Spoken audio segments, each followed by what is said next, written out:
Hey, welcome to Stay Fishy Friday. I'm not getting the signal yet. You will.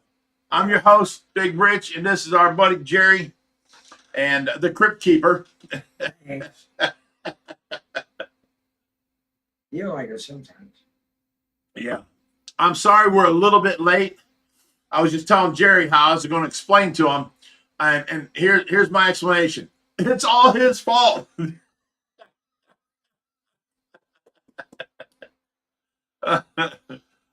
No, we were sitting here gabbing and talking and thinking I'm going to go on, 2 minutes early and start it. And Jerry goes, "Hey, it's past 6." I'm like, "Oh no!"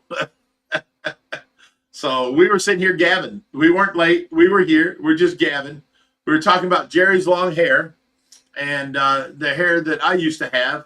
Where this side hair here was as long, if not longer, than the back hair, because it'd go down to my waist in the front. And I used to tie it up. And Jerry's telling me how, oh, look at this. It's time to get fishy with Richie and hairy with Jerry. Someone's been up there before, I think. Yeah, but that's great. I still laugh every time. Yeah. Yeah, everything is working now. You know what it was? I'll explain to you guys. Last week, every week I start this up, OBS wants a software update, and I kept on skipping it forever.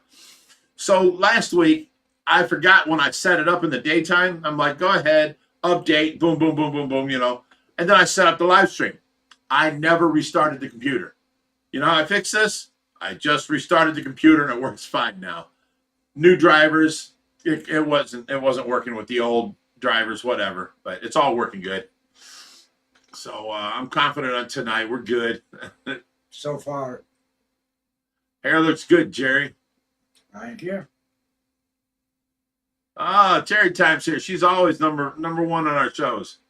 Jerry is looking great. You may have a fan, Jerry. He's looking for a wife. He's looking for a wife. Or at least a girlfriend. Longer, I'm going to have somebody else brush it.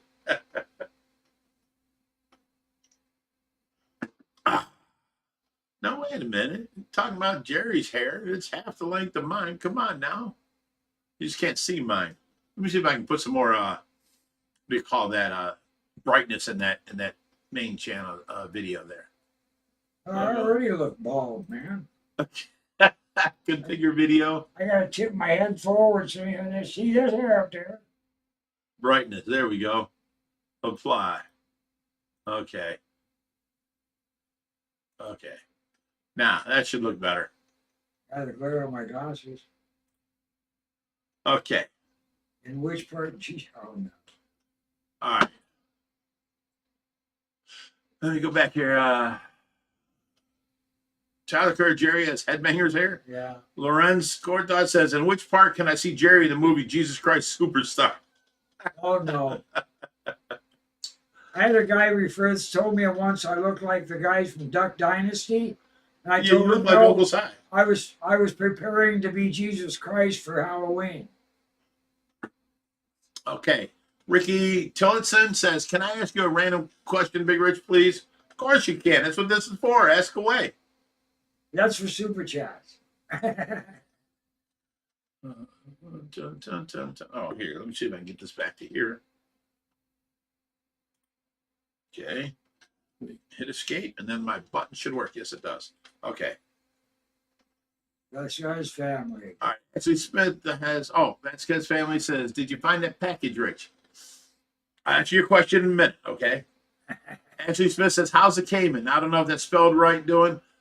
Cayman's doing good. We actually think we found him a great home. We went and looked at it today. It's awesome.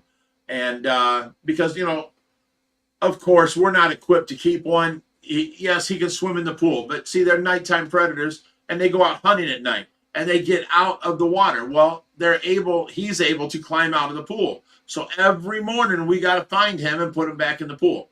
And he's not very tame to where he's fun and, friendly to move. He does this whole, "I'll turn around and bite your ass" thing, and hisses, and it sounds like a demon spawn, So, but we get past it and we get him back in the pool. But yeah, we never meant to keep him full time. And oh my God, the amount of people that went off on us online, unbelievable. You know, do they not realize that we're a rescue? We do take in some animals, sometimes depending on circumstances. If there's a good place to take them to, we'll send you to there. But if you've got no place to take this certain animal, we'll take it. We'll take on the responsibility of finding it a good home. And that's what we do, is we find it a good home. Oh my God. Okay, here we go. Tyler Kurt says, Jerry and Rich headbanging the fishy room to Slayer while they clean the tanks. Could you gain that? I can't just see them. I don't know what you're saying there, but hell yeah. Here's the rocking out while we're, cleaning the rocks out. Oh, and today I'm officially off my 3-month, thing of non-drinking. I proved it to myself. I proved it to everybody else. I can go without. You know what? I'm just not as happy. I know that sounds a little weird, but, I feel all my pains as I work all day. Before I'd take a drink and I'd get out there and be like Superman, and then I'd feel hurt later, but I'd go to sleep, and then I'd wake up and not hurt no more. And now I have to feel the pain constantly, no matter what day or night it is. I feel the pains of moving, And then, like the live streams weren't as fun because I wasn't a little bit buzzed, I proved I can contain my drinking, and I'm going to keep it down to a minimum. But the point is, I don't have nothing to prove to nobody, and I'm 61 years old. I'm going to die in the next 20, 30 years at most, so, I'm going to enjoy the rest of my time here. Okay, Gracie and her gaggle says, it got up to 82 here in the neck of the woods in Buckeye Lake, Ohio. Had to kick on the AC. We have our AC on today. Let me check the amount of people, because that's a good segue to get to Tracy. We're only at 135. Okay,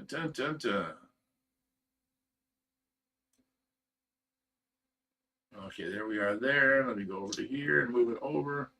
All right, so now we go back to here. 141. All right, we can wait a little bit longer for Tracy. Yeah, I got up to, it was like 77 in the house today, and I had to go outside, clean off the whole, air conditioning unit, and then kick it on, and I had to have Brock go turn it on while I watched outside to make sure it kicked on, because we had a problem one year that we turned it on, thought it was on, and the fan wasn't running outside, and it burned itself out. So every year you want to watch that and make sure that you check your fan, make sure it's going when you turn on your air. So Zach says, damn, he looks younger, talking about you. Yeah. And then he says he only looks 150 now compared to before. Lorenz Cortot says, Will Star is back to helping, or no OFR with not showing up? I haven't seen Will Star since he didn't show up that time that he was supposed to go with us to Legacy. So whatever that was, Terry time. She says, you absolutely look like Si, Uncle Si. Here, grab one of my cups. No, Hold it in your hand. ain't happening. I got my drink right here. There you go. There's Uncle Si with his tea. His sweet tea. No, not hardly. Oh, Will Star is here. He says, after thinking it through, I couldn't ride in the back of the box truck in a lawn chair. Neither Well, did what you anybody missed else. out is we took a totally separate car for everybody to ride in luxury, and that's that. So you missed out, and it was a good time. He was busy being a grandpa. I'm reading ahead on you here. Well, he's using that as an excuse, but the night before, I don't It'll have the do, kids. it'll do. Yeah. Yeah, I needed nobody else to either. Uh-oh. Back up. We missed a super chat. I can just click on this. This reminds me of her saying $4.99. Hey guys, I don't think Cayman in pool is a good idea. No hate, but I read some comments and I agree with them. Stay fishy, friends. Wants a drinking word though. See, there's the kind of comments we were talking about. Thank you for the $4.99. I appreciate it. That's greatly appreciated. But people think, yeah, that's not a good idea. Yeah, for a long time. But in the 3 or 4 days he's going to be here, it's absolutely fine. And, you know, if we have to find him in the fish room and put him back in the pool until we find him a good home, at least he's getting to swim around and hang out. And, you know, he came from a place where he was trapped in a little, you know, tub, you know, basically, and people brought him food. You know, now he can move around, he can swim around the deep end, the shallow end, you know, float on top. I think you guys would be happy for him. He's no. Everyone thinks he's going to go after our fish. No. He's not. You got to understand that when you mess with the Cayman and you move them from spot to spot, they don't eat for a couple months. They don't eat for at least a month. You know, there's a change. They got picked up. They got thrown in a car. They got their mouth taped. They got moved over here. This is all strange to them. They get here. Now they're going to feel the place out until they feel like they own the place. They won't eat at all. So I was 100%. I've done this many times. I've had alligators all my life with the kids. I was 100% assured that this fish will, or this Cayman will not eat my fish. Now, if we had him in our pool for, I don't know, the next 6 years and we didn't feed him, of course he would go after fish. But for one, there ain't a point where we don't feed our fish. Have you seen our fish?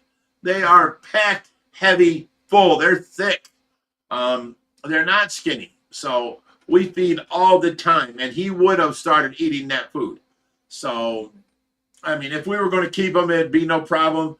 But I would want a room for him, like a spare bedroom that I can put a pool in. Now that's better for him with a basking spot. That would be great. Close the door. He can't go nowhere at nighttime. Bring in the food he wants. That would be great. But I don't have spare room. I do have a spare bedroom. I'm not going to turn it and rip up the carpet and make it an alligator room. You know, so people need to understand, you know, what we do when we do things. You know, you don't even know this. We just went over. This guy had I believe it was a 2,500 gallon tank, and it started leaking. So he wanted to sell all of his fish. Well, Josh got together with him and offered to buy the fish he had because they were all special order, super rare fish. And Josh didn't want him just to sell them off, you know, willy-nilly to people. So we got all of his fish, and Josh sold a couple out of it to other enthusiasts with big tanks. And, you know, I think he bought everything for $2,800, and we ended up paying $1,200 for what we're keeping. And we got a whole list of fish out there. We got 9 of the tigerfish, 7 VATFs, and 2 GATFs. We got that albino gooch. Is amazing. So now we have 2 of those. Goldfish. Yeah, he's gold as can be. What other fish do we get out there? Peroon shark. Barramundi. Oh, we got that albino barramundi that turned a little bit brown. But it's still a barramundi that I haven't had in a while. And he's about 2 foot. He's a big boy. Another Abba. We got another Abba? Yeah. I didn't see that. 2 of the little dolphins. We got the Mormon dolphins. Yeah, the Mormon we got dolphins. 3 arapaima now. Babies. Another African arowana. Yeah, that's one of my favorites. We got a bunch of fish. And so, you know, we do things all the time. So in this situation, Josh bought all of his fish, but went back and cut out the old wood tank, got it all out, and got it out of there and cleared it out for him. And he's no longer in the fish tank, you know, giant fish tank business. He don't want it no more. And, you know, that tank leaked and he was done. That was it. So Josh helped him clear out the whole tank and you know, cleared out his house for him and carried all the lumber out and stuff. I mean, we do a lot of things. You know, this guy come by and, you know, it's the shop Cayman. You know, if you guys can give it a better home, we give it to you.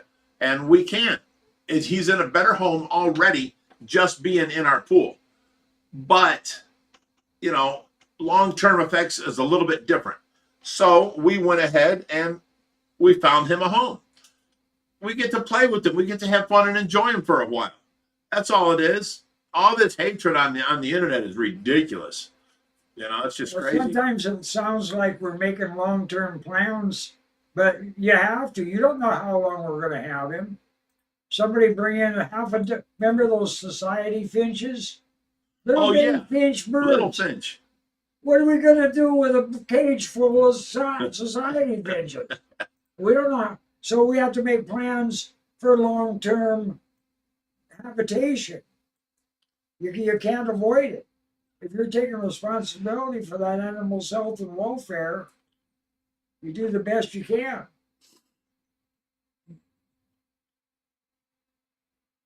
All right, so we're back to this. Yeah, back to where it was. Yeah, let me do this and then hit the escape again.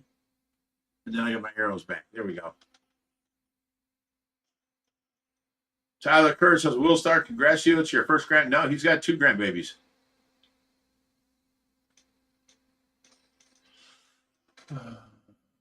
David Smith says, how are the koi in the far back pond doing? They're doing great. Any long-term plans for them? Yes. Every time Greg Woodstock makes a pond close by, we donate the koi to like a nursing home or a doctor's office at the hospital. He makes a koi pond, we donate the koi fish there.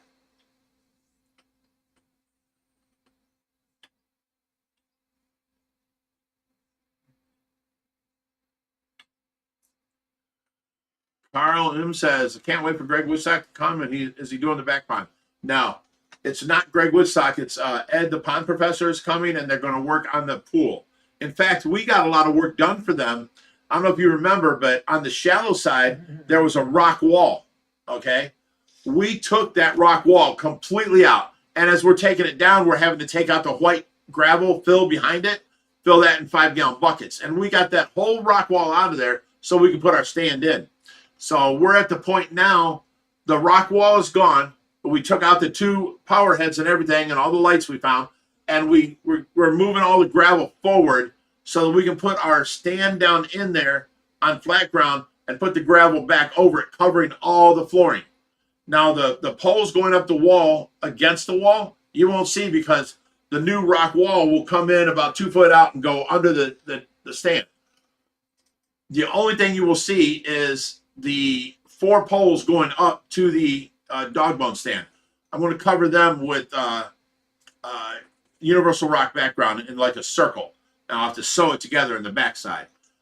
So it'll look natural as can be, and then you'll see the tank. It'll look like it's floating on the water.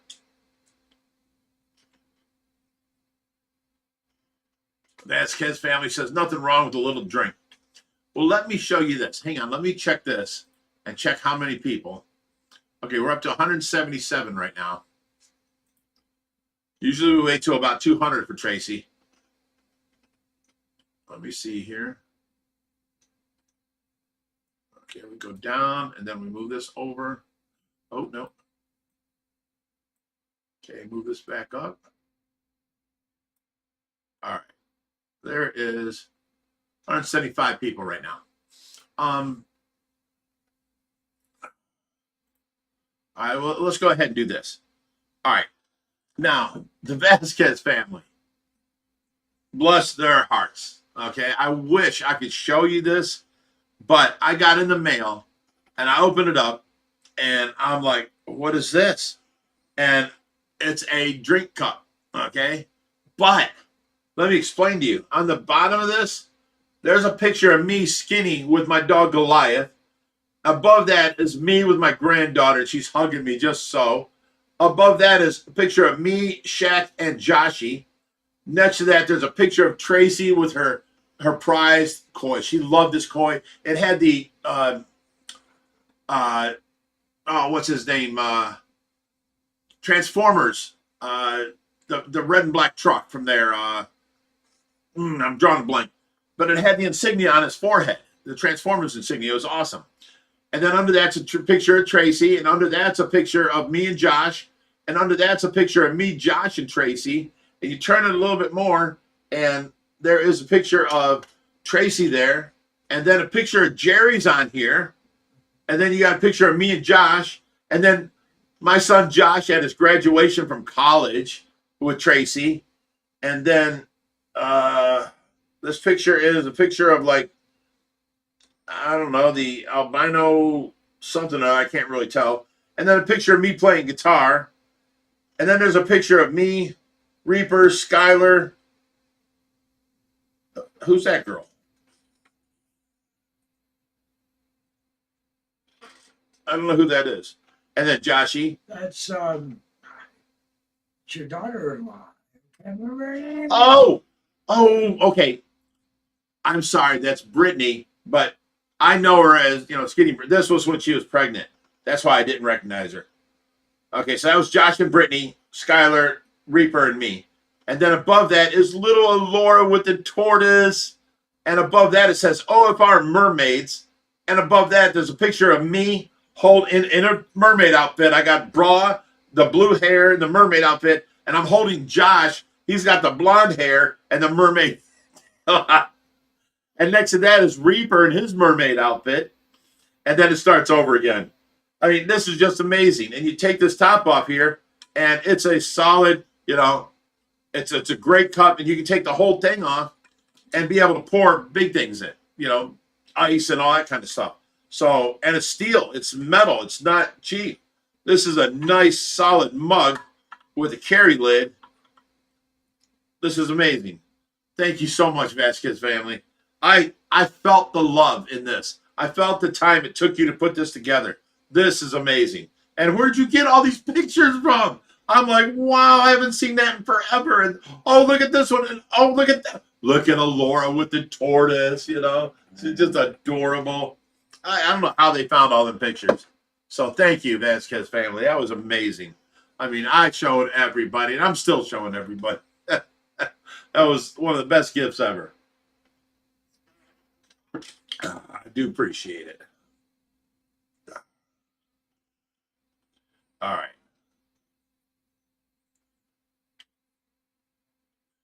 Tyler says, is Jerry drinking booze? No, he hasn't. What, 40 years now? 43. 43 years he hasn't drank. Marie D says, my oldest grandson is graduating next month.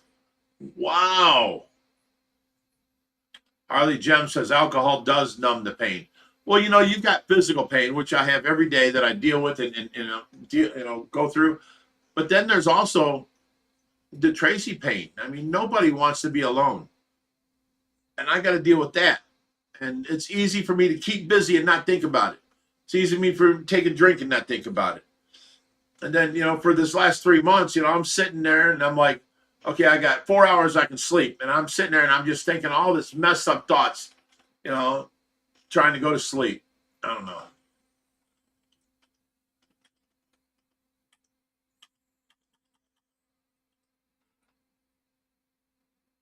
Tyler Kerr says, by the way, Rich, you like grape soda? Try peanut butter whiskey and grape soda. It is adult peanut butter and jelly. Trust me, I drink them all the time. I think you would like those the best. I think we might have broke 200. Okay. Tyler, I can't drink any kind of whiskey. I learned a long time ago when I was in my young days that family and friends get beat up. I don't drink whiskey no more, any kind. No Wild Turkey, no Jack Daniels, no Jim Beam, nothing like that. And then I found out in later years that I can't drink like the hot, liquors like, Goldenschlager, Aftershock, any of that kind of stuff, because then friends would get beat up. And then, I found vodka, and now I was a happy drunk for years with vodka. No one gets beat up, unless someone starts something. Ask Reaper about that. I didn't start it. I just finished it real quick. That was it. His buddy. But, I warned him. Reaper warned him, and he wasn't having it.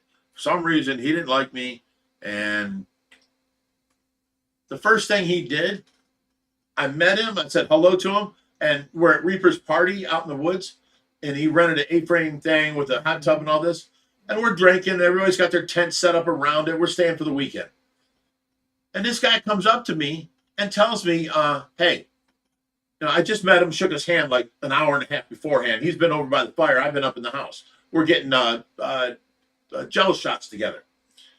And we're setting them out for everybody. I'm helping Reaper set up. And he comes up to the house and he tells me, hey, I just had to hit your kid. Like, what do you mean hit my? I've never hit my kid. You know what I'm saying? And what do you mean you hit my kid? He goes, yeah, I had to hit your kid. I'm like, wait a minute. You hit my kid? He's like, yeah, I hit your kid. I'm like, whoa, bro. You're telling me you hit my kid. I mean, it wasn't sinking in, you know? Really? and he's like, he got a little mad with me. He's like, dude, I had to hit your kid. And I looked over, there's Richard. And I only get Richard on weekends. This is a kid I fought for in court, and I got father's rights. I get him on weekends. And he comes over and he gets hit by somebody. You know, you know what kind of drama I'm going to deal with his mother? I turned to him, I'm like, you're serious? You hit my kid? And he goes, yeah, I hit your kid. I hit him so hard, he went over the banister, flipped around, fell a story down, landed on the gravel, got up and ran into the woods. And I was barefoot, like I'm always barefoot. I went down there and I picked up his moccasins that knocked off his feet, and I wore them the rest of the party. It was comfortable, and I didn't have to worry about the gravel no more. Yeah. I still got them. They're in my closet in the living room or in my bedroom. Well, you take somebody down, you take a trophy. You take a trophy. Oh. Ricky says, do you know the dwarf gooch catfish, Hilarious, Bulgarius, max size? Just had to rescue one out of a 2-foot tank. Well, the max size of a Bulgarius really is 5 foot, and this is known as a dwarf catfish. I would say, around 3 foot, but I'm guessing. You're going to have to look that up on the internet to find out, because I've never ran across a dwarf Yeah, I've never heard of gooch before. I've never even heard of it. Yeah. So I'm sorry I can't give you the answer there. I'd rather be honest and let you know. Look it up, excuse me, on the internet. Murray Dean says, poor Cayman, where we go next? This guy's got a bunch of alligators. He's got a 24-foot pool made of cement that goes from shallow to deep in the middle. And he's got a bunch of gators there. It's a gator farm type thing. And he's got outdoor enclosures, indoor enclosures, and it's believable. It's amazing. Thing is, if you came and rescued an animal, we wouldn't give anybody your name either. Right. It's just we don't give out names when people say, well, where'd he go, or who's got him, or, it's just, that's part of the, anonymity here. Harley Jem says, Cayman's stress is too high to eat. Well, of course, anytime you move a Cayman, they're going through stress. You got people, like the bigger ones. People will come in and actually jump on their back, and 2 or 3 people will sit on them, and then they'll grab them, the alligators and stuff like that to get bigger. A dwarf Cayman only gets up to like 6 foot or so. So that people generally don't sit on them, but they're still grabbed around the neck. Their mouth's shut. They're taped up. They put something over their head so they can't see. That's all stress. Okay. Green Queen says, I thought the Cayman was a keeper, but will he bite visitors? He'll bite anybody he can. Anything you can reach. Yes. Josh Kerr says, Rich, we know what you're doing. We know that you know what you're doing. If you didn't think it was unsafe, then you wouldn't do it. It's the same as your children. Exactly. All right, so we should be pretty close to Tracy time. I'd say so. Let me go check one more time. 201. Yes, we're up. It's time for Tracy. Somebody post on there. It's the Tracy update now. Okay. This week here, I've got something to say about nurses. Our day nurse that has taken over the main nurse, situation has far succeeded anything I ever imagined. The last day nurse we had, she didn't handle the doctor's call. She didn't handle the prescriptions. She didn't handle any of this. This nurse is talking to all the doctors, talking to all the, the people supplying, the vendors and all this stuff. She's handling everything. It's so much less I have to deal with, because just talking on a phone for an hour and a half takes an hour and a half out of the 4 hours a day I get to sleep. So, I mean, you think it's only an hour and a half, but no, that takes off a lot from my sleep schedule. And I'm so dragging ass, you know. It's such a great help. And then we have, and that was our day nurse. And we have our night nurse, Marion. She loves Tracy so much. She bought Tracy these things to go around her trach, you know, because we get the split bandage from, you know, Care Source, and it goes around it. It does its job. It soaks up any wetness. But Marion bought her these trach things that are 4-inch pads with a split in the middle, and they have like little flowers on them, little dogs on them, little butterflies. They're so cute, and they're rewashable. So we got this netting bag that the nurses keep changing out and putting into the bag, and then we wash them in that bag. And well, she just went and bought her a whole pack of them for her Mickey button in her belly, and they are just the most. They're half the size. They're 2-inch by 2-inch, and they're so dang cute. And she was just so tickled pink to show me yesterday. You could see the excitement in her voice, like a kid opening a new, you know, toy. She was just so excited to show me. I mean, you gotta love a person like that. I mean, this is not her. This is not her family. This is not her, you know, dog. This is not nothing. And she should just be working. But no, she cares like it's her own daughter. You know, she cares like it's her best friend. She cares like, you know, she's a child. And I love that. I love that out of my nurses. That's so great to see. I love that. So kudos to my 2 top nurses, Latrice and Marion. Love those girls.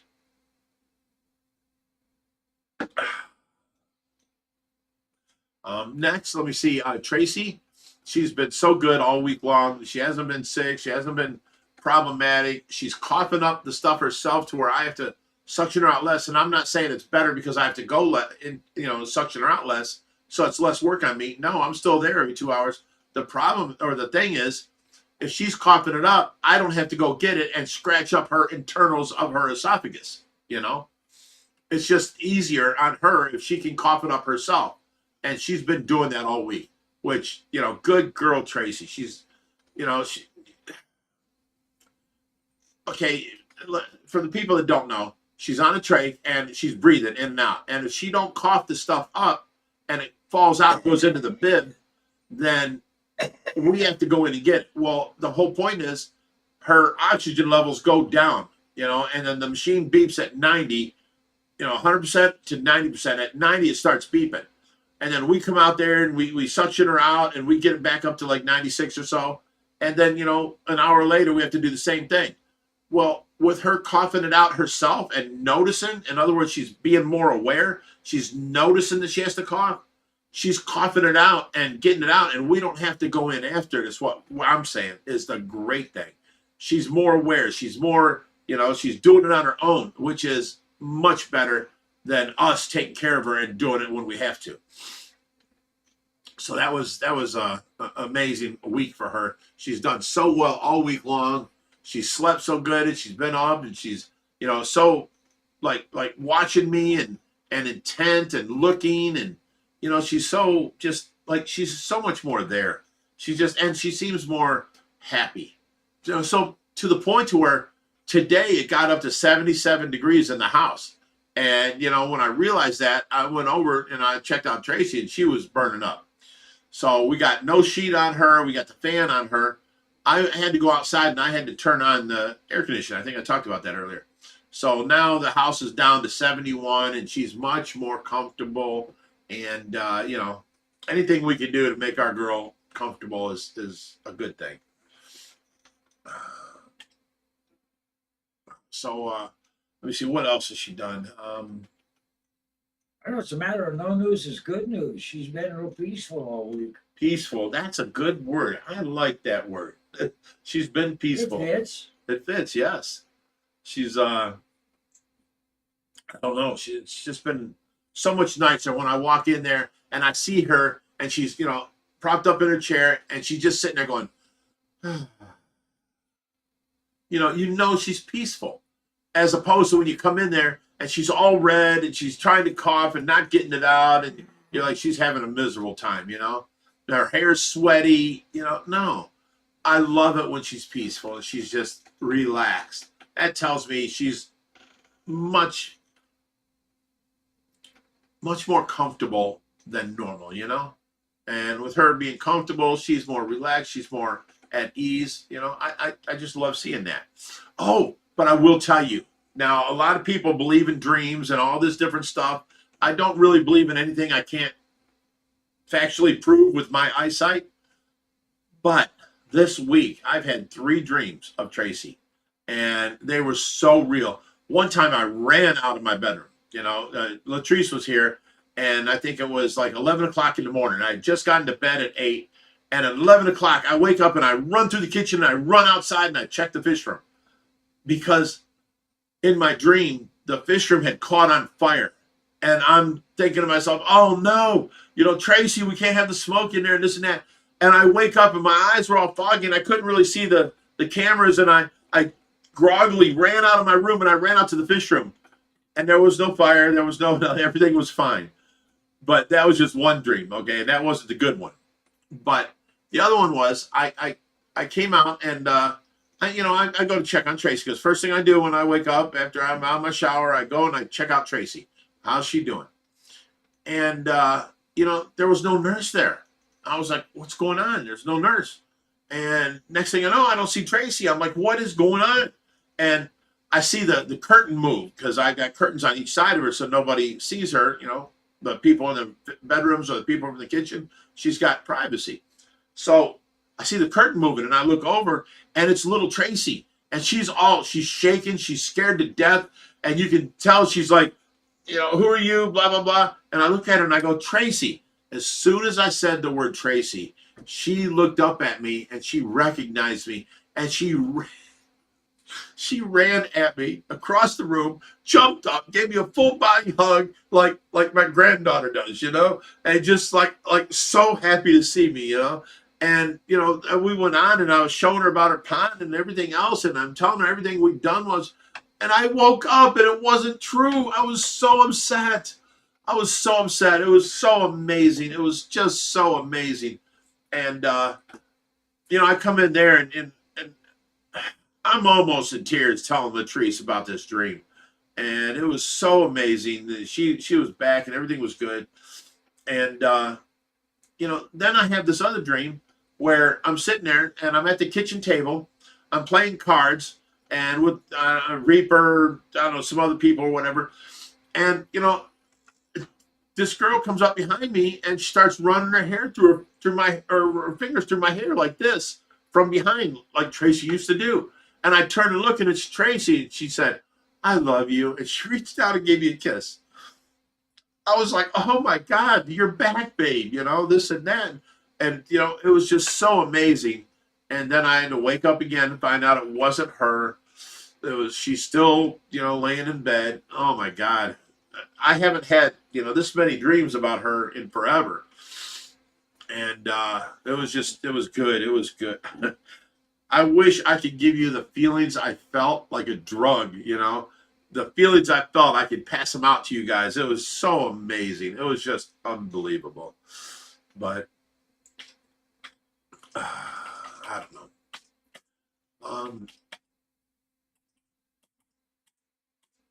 I jumped ahead again. I'm trying to catch up here. Oh, didn't we say the drinking word? Because of today's video and the eel, watching the eel, we're going to make today's drinking word eel. I'm sorry. If you guys never know the drinking word, always drink when I or Jerry drinks, Eels to you. So many puns we can make off that. We've done a couple of good ones by accident. Well, people don't know, but the video today was actually a pun, 4 grown men come over and play with my eel. Yeah. No, 3 grown men pretend they're the 3 Stooges and the 4th man films it. It was like the 3 Stooges were playing out the eel, wasn't it? You should see the stuff I took out. And now for something completely different. Oh, that's Monty Python. Oops. Oh, Reaper's here. What's up, Reaper? He's been around for. You're back a little ways again. Aaron Carnes all says, that's what I call a moccasin beatdown. Yeah, we are back a little bit, aren't you? Yeah, we are. Now responding to the Maki-san. Everybody's saying that's awesome, Vasquez family. Yeah. We didn't have to go back that far, really. You were already there before. Oh, they said a lot of Instagram, a lot of Facebook, putting everything together, doing the layout. Well, it's super appreciated. You did it well. You did it very well. That's so like heartwarming. I love that. You know, I might not even ever use it for drinking out of. We're going to use it for a hammer. Hey, you know what? It's solid enough. You actually, our new thing is solid. And geez. But no. It's so many memories on here. It's so many good memories. Even Reaper and Jerry made it. Come on. Oh. Okay. The Red Lobster, is the plan to keep the Cayman long term? Absolutely not. Long term, he might end up, you know, going after the fish and stuff like that. Short term, we don't have to worry about it. He's in stress and he will not eat in like a month to 3 months, you know, when he gets to his new home. So.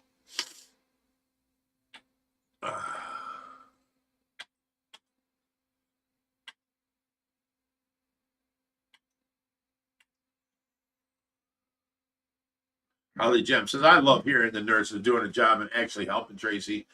Not only that, they're going up and above and doing so much more. You know, it's just such.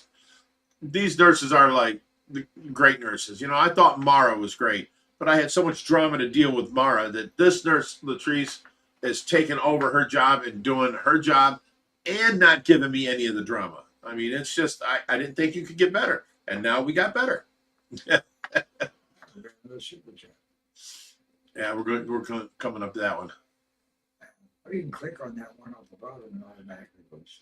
Yeah, but then I have to reset the whole chat. Fish reminds me of her, says, I thought the Cayman escaped like the lizard did when I saw Reaper's video. I said, oh, no. Yeah, but being that it's still cold outside, we keep the doors closed because we heat that room with, you know, the water and stuff. So we can't have the doors open. So he can only get out into that room. You know, that lizard was a lot smaller. I mean, this thing is this big around, you know, size of a milk jug at the belly. You know, so it's hard to, he can't slip through a 1-inch gateway like that lizard did. It was 3 foot long, but it was only, you know, the size a little smaller than a banana. It was he could fit through little areas and get out, you know.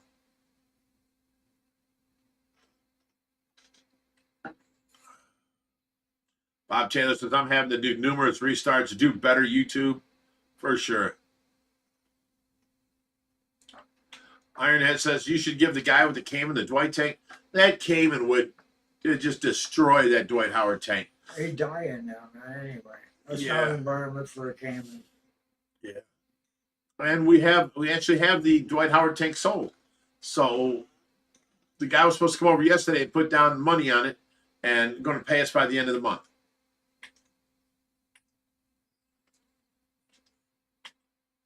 Oh yeah, we had one person said, you know, I thought you were a rescue. You guys are stressing out the eel, and because of that, I'm unsubscribing.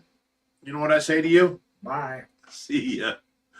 That did not stress that eel out at all. People hear these wives' tales, and that's what we did the test for, to show you real life. You saw it with your own 2 eyes. This is what happens, okay?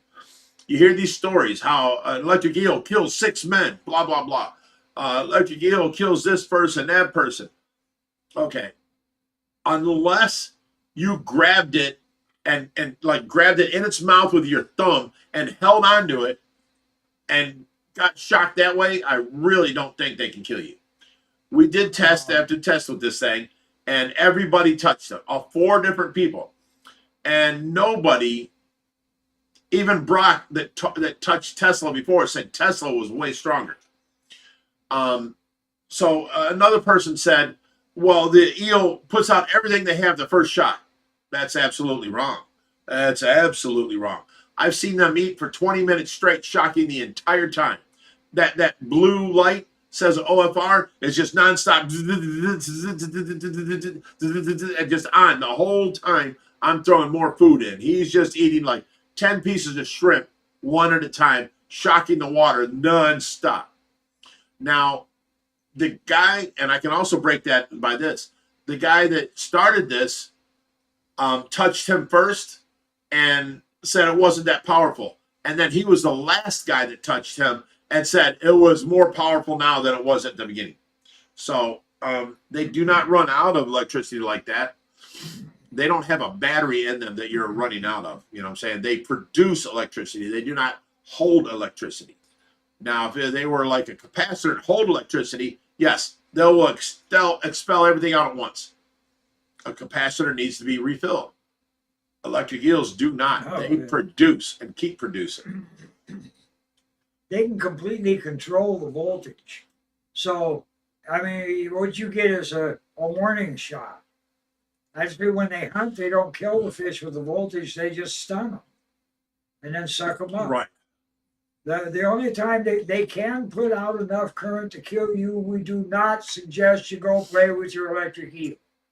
But only when they're stressed. You put something into a corner, you threaten its life.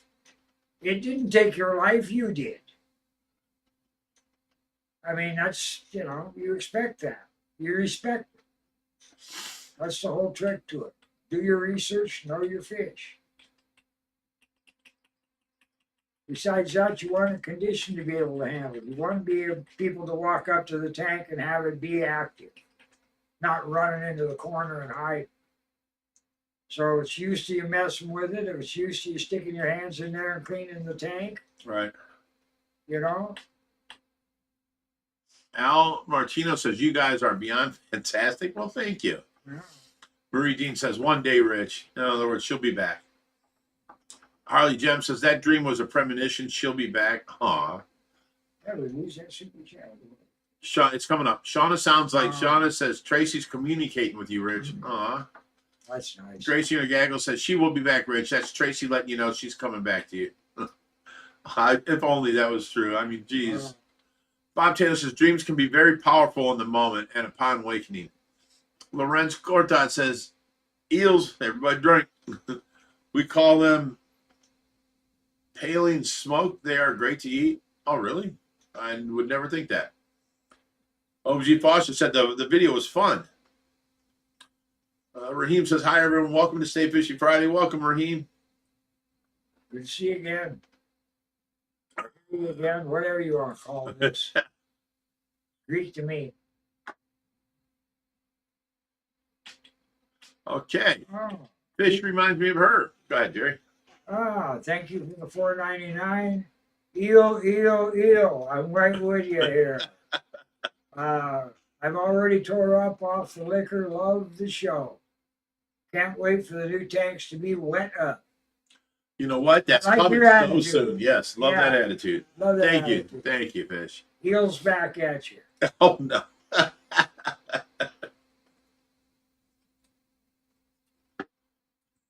My eels plugged up.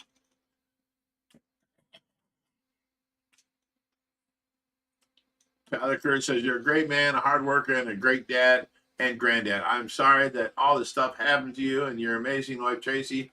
We love you, big man. You always have your fishy family if you need us. Aw, thank you. That's just amazing.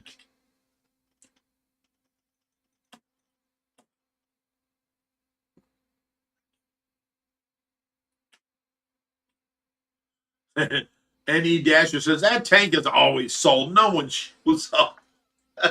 This is kind of true.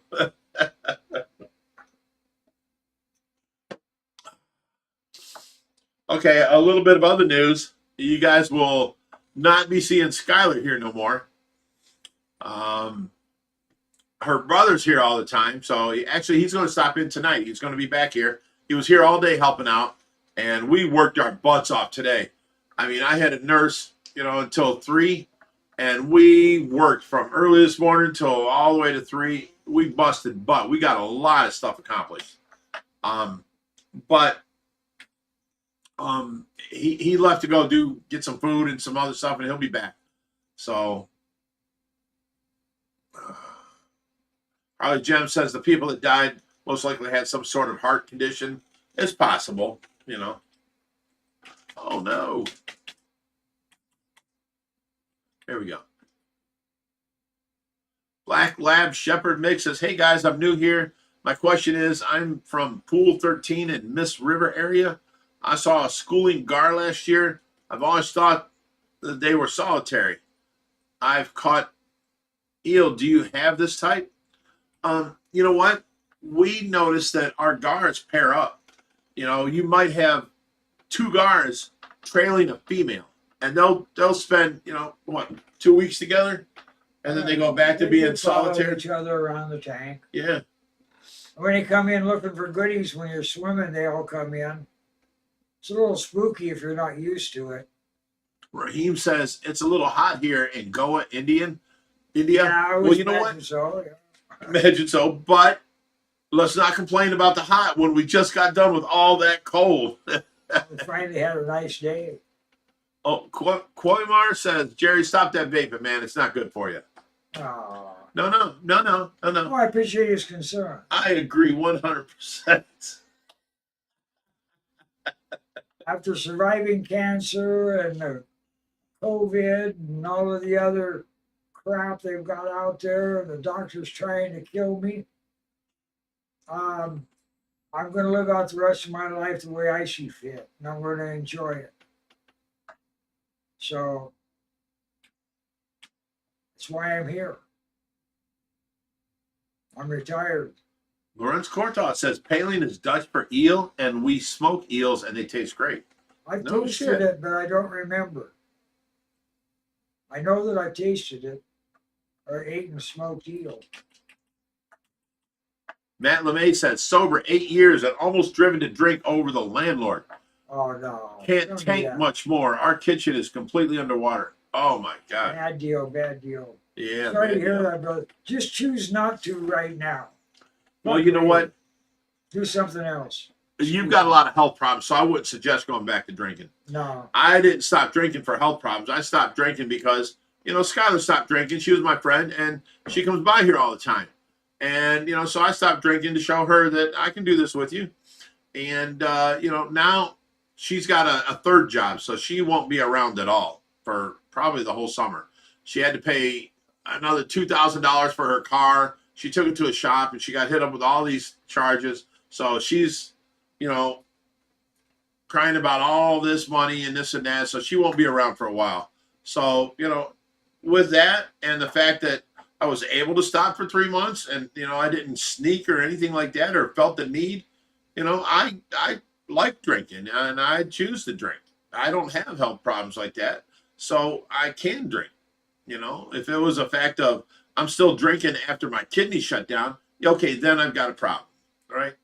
But I stopped drinking only because a friend stopped drinking, you know, so I can if I need to. It's much easier for me not to. I stopped drinking because it stopped doing what I wanted it to do. And I never really stopped. I just choose not to right now. Right. And when you choose not to, you automatically kind of choose to do something else. It sounds really too simple, but Okay. sometimes it takes getting kicked in the head to see the simplest answers. Crazy Cichlid says, hey, Big Rich, I think you made a huge mistake purchasing the metal fish tanks in the fish room. They are going to cause you more problems than enough in the near future. All right, you may think that. And everyone's, you know. Positive and negative on both sides. Well, no, she's allowed to have her opinion. Okay, but here's the thing, or his opinion, whatever the case may be. We built the 3,500 gallon fish tank, and I overbuilt everything. And I built that, and it lasted 7 years, cost us $1,700. I think a 3,500 gallon tank for $1,700 is amazing. And the fact that it lasted, well, I said 7, but I didn't know how long we had been here. we've been here now 14 years, I just found out. Yeah. So that tank's probably 9 years old or something, you know, a little bit older. But the point is, it lasted all that time, and now it's just got a small leak. I can fix that, you know, but I'm going to take it outside. You know, we're replacing it with the metal tanks. The metal will not be sitting on the ground, on the cement, sitting on hockey pucks. So you don't have to worry about that. The only problem we have is our paint company that we were happy with went out of business. That was, hang on a second, Tracy's beeping. I gotta see if she beeps a second time. Best of check.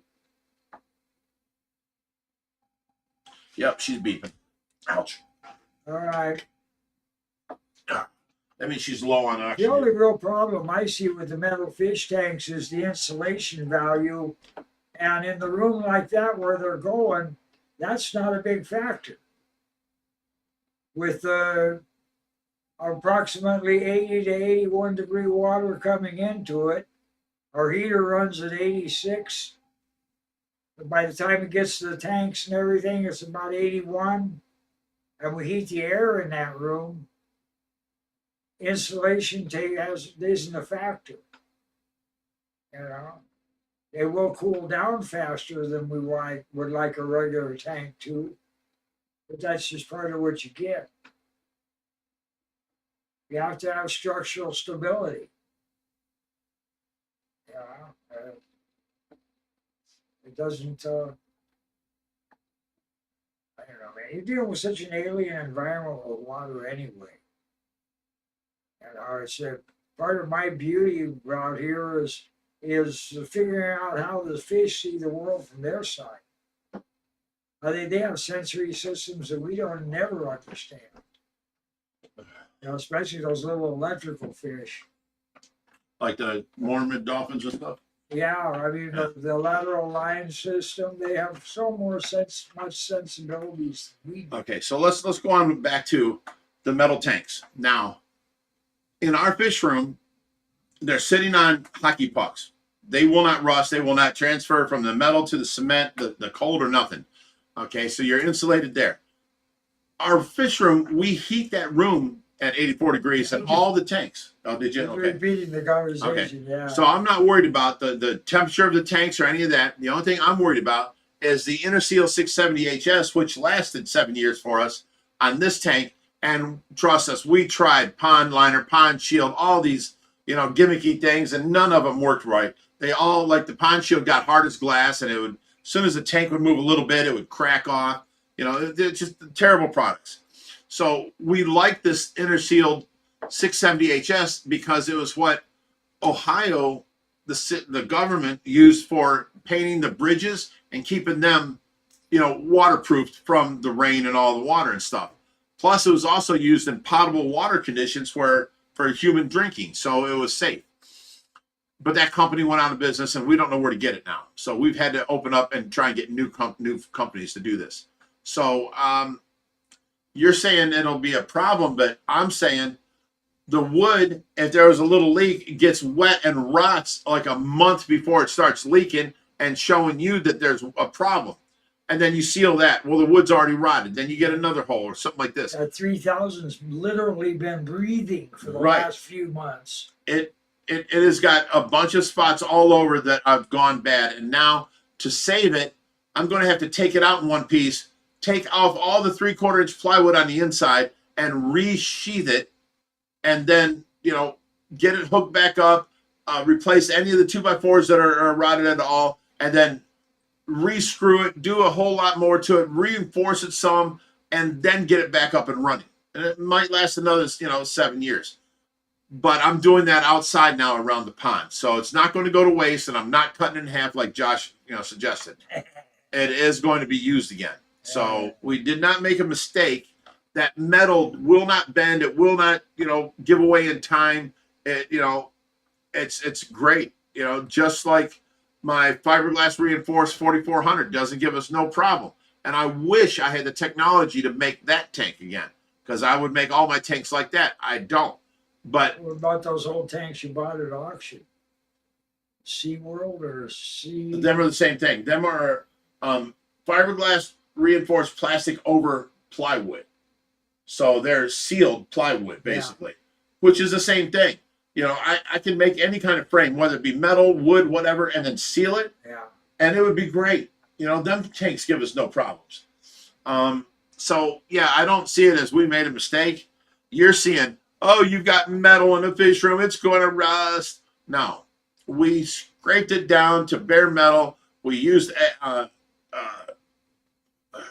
what was it, phosphorus acid, some sort of acid to acid etch it, and then this new paint, it's a two-part epoxy, adheres to bare metal, and they want that to be bare, no primer.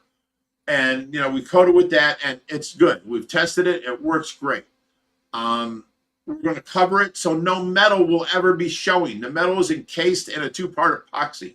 We painted the inside, the outside. Everything's good, and that's good. You know. Now, if you go up to it with like a grinder and you scrape away the bare metal, yeah, that bare metal is going to rust, and that'll get worse in time. You can't have it bare metal. You have to have it coated, and once it's coated, you're good. You don't even understand. The top of my 4,400-gallon tank has 2 6-foot I-beams on there. Them are metal, but they're coated in fiberglass, and you know, there is no water getting to them, no moisture, nothing. So that water, that top ain't expanding and contracting either. right. Not going nowhere. They said metal and water just don't mix. Well, they do if you just, you know, listen to what I just said. It doesn't matter what framework you use, as long as it's coated nicely, you're good. Oh, it's jumped again. Oh, Jerry, I usually have a hat on. Yes.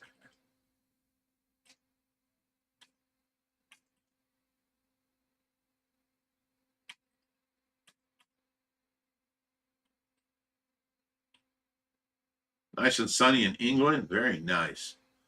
That was from Simon Shears. Lawrence Cortha says it's about 17 degrees in the Netherlands. Ooh, well, that's horrible.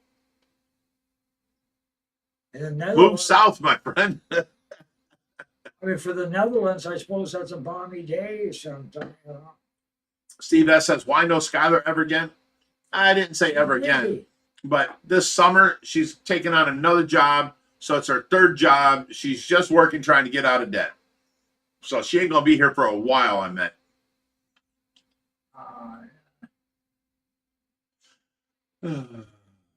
Good super chat.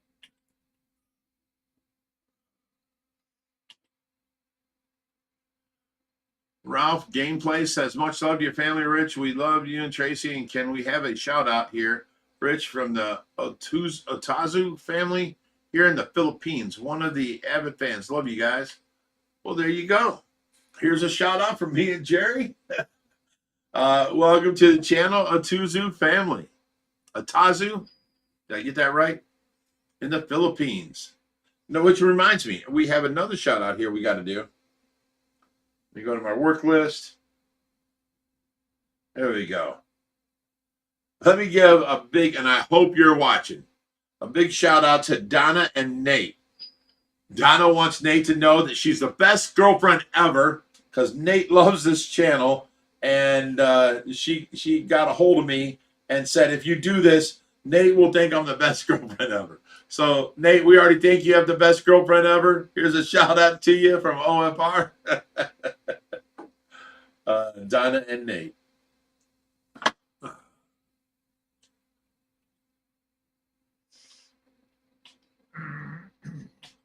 Monkey says, we love you, Big Rich. Ross Dingle says, metal tanks with the right coating will last a long time. Yep. Harley Gem says, sorry, Matt, apartment hunting sucks. Bad. Moving is another headache. Yes, for sure. And then put his medical problems on top of that. Oh, my goodness. You know, he's down in Florida. I wish I was closer. I could help him.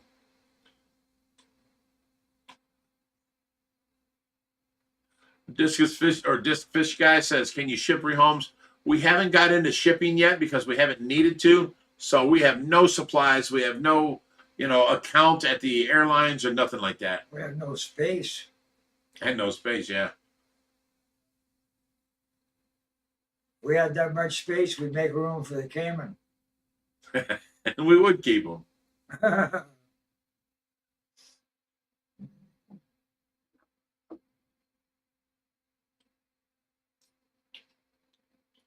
Bella Marie says, "We love you, Big Rich. You're amazing, and you and the Fishy family really restored my love of humanity." You know, that's happened to me too here. Thank you for all you do every day, and God bless you all. Aw, thank you, Belle. See, when I came from Cleveland, I really hated people. We were surrounded by crackheads, you know, hookers, and thieves everywhere. You know, it was horrible. Basically, I was raising my family, and I had the attitude of, "Get out of my yard. What do you want? What are you doing here?" You know, and it was just horrible. And I come out here, and now I started this rescue, and we're surrounded by people wanting to help, and people that come out and volunteer, and it's restored my faith in humanity completely. And I couldn't imagine going back living the way I was living before, because now I just love everybody. And you know what that does? That opens you up to be screwed over by people. But you know what? So what? The 1% that screws me, I get 99% of people that are just great people to have around. I meet new people every day, and it's amazing. So you have to get past that. I was living in a world, downtown Cleveland, and it was just horrible everywhere. It's just, I don't know. And thieves everywhere, drug addicts everywhere. It was just a mess. And now it's like a whole different, like I moved to a different country, and I'm only 20 minutes from Cleveland. So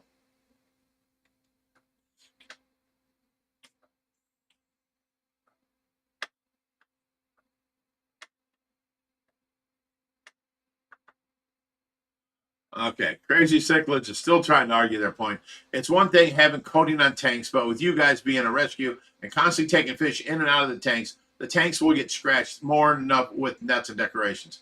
Well, he's digging for a problem with them tanks. Yeah. Here's the thing. If we do scratch the tanks, for one, it's a two-part epoxy. Have you ever tried scratching two-part epoxy? That's your garage flooring coating.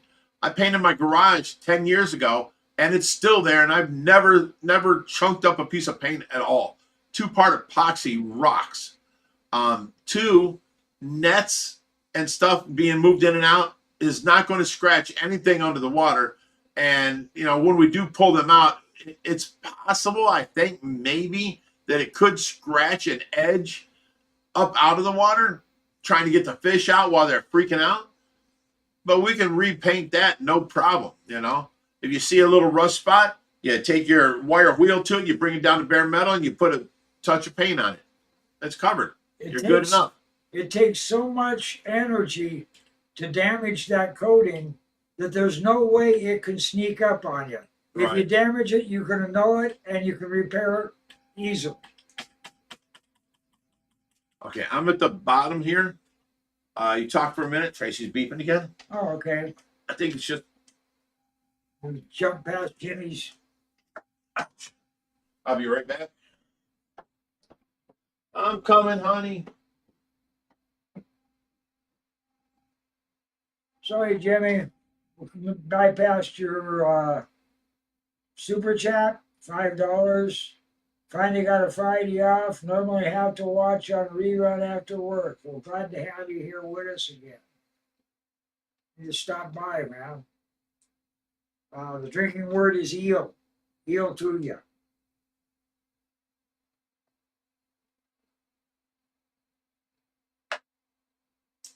All kinds of people coming on board here now.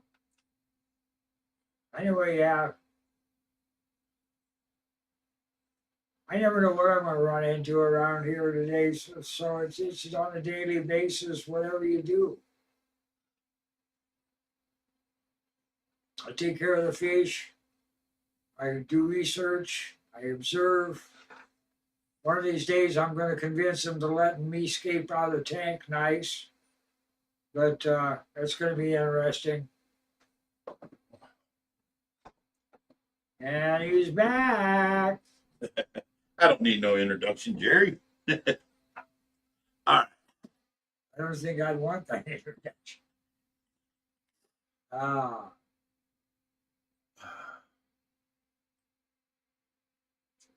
I did.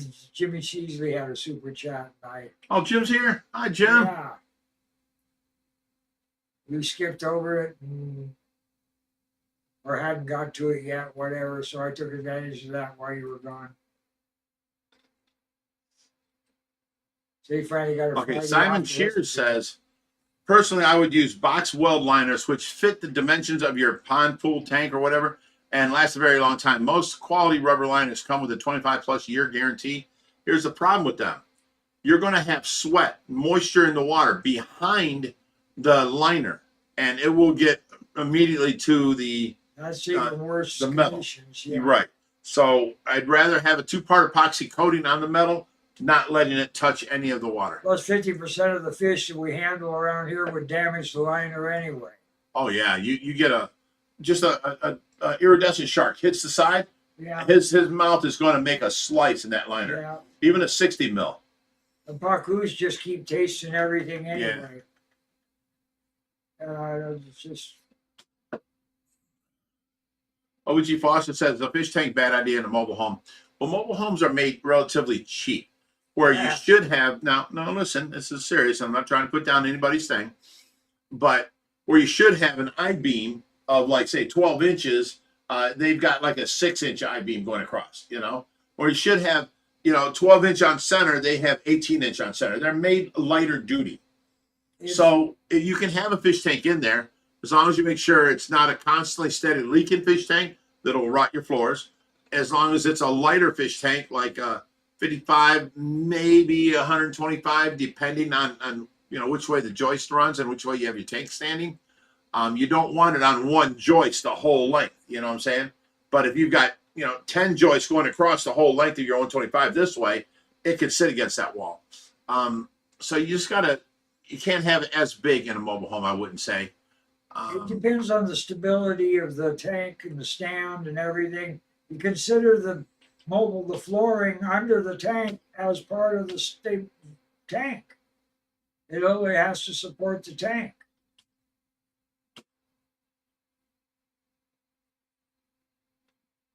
Jerry Rod says, "What's up, Big Rich?" And Jerry, what kind of fish can you put in a fish pond? Well, Pondfish. You can put pond fish in a fish pond for sure.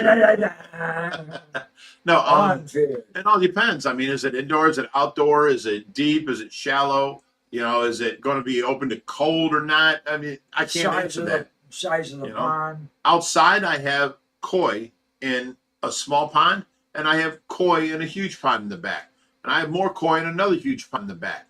You've also got a inside 300-gallon tub inside.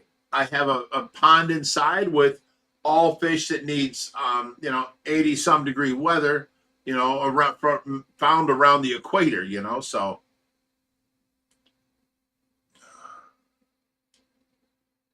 Okay, Swan Heasy says, "I'm glad you're properly sealing your tanks." Hey, we tried the first time. The product sucked. We had to now go through all the hassle of taking it out and then putting in the new stuff. But, Josh did tests on the new stuff, and man, we can't break that stuff.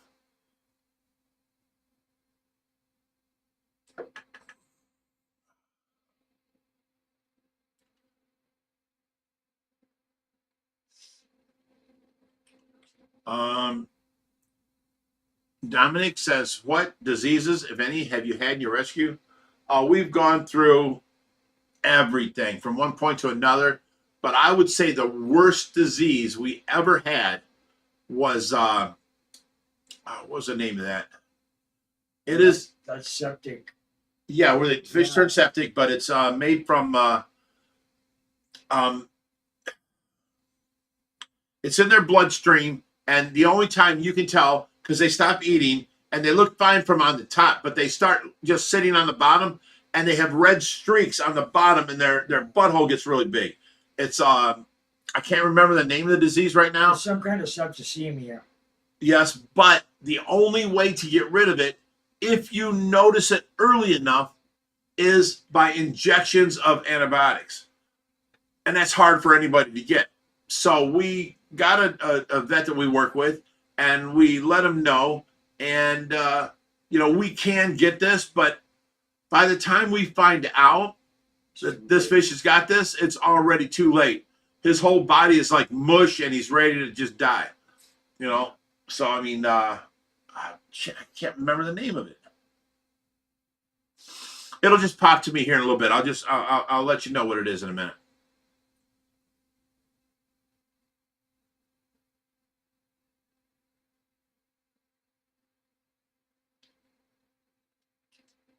Oh, yeah.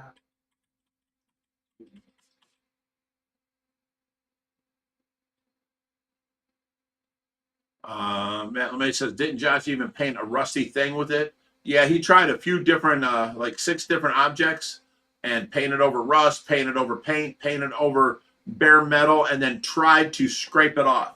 Painted out over the coating that failed on us. That failed on us. And, that's no good because the coating that failed will fail no matter what's on top of it. There's nothing, the stuff grabbed to the paint, but then the original paint didn't grab to the metal. You used a new one to peel off the old one.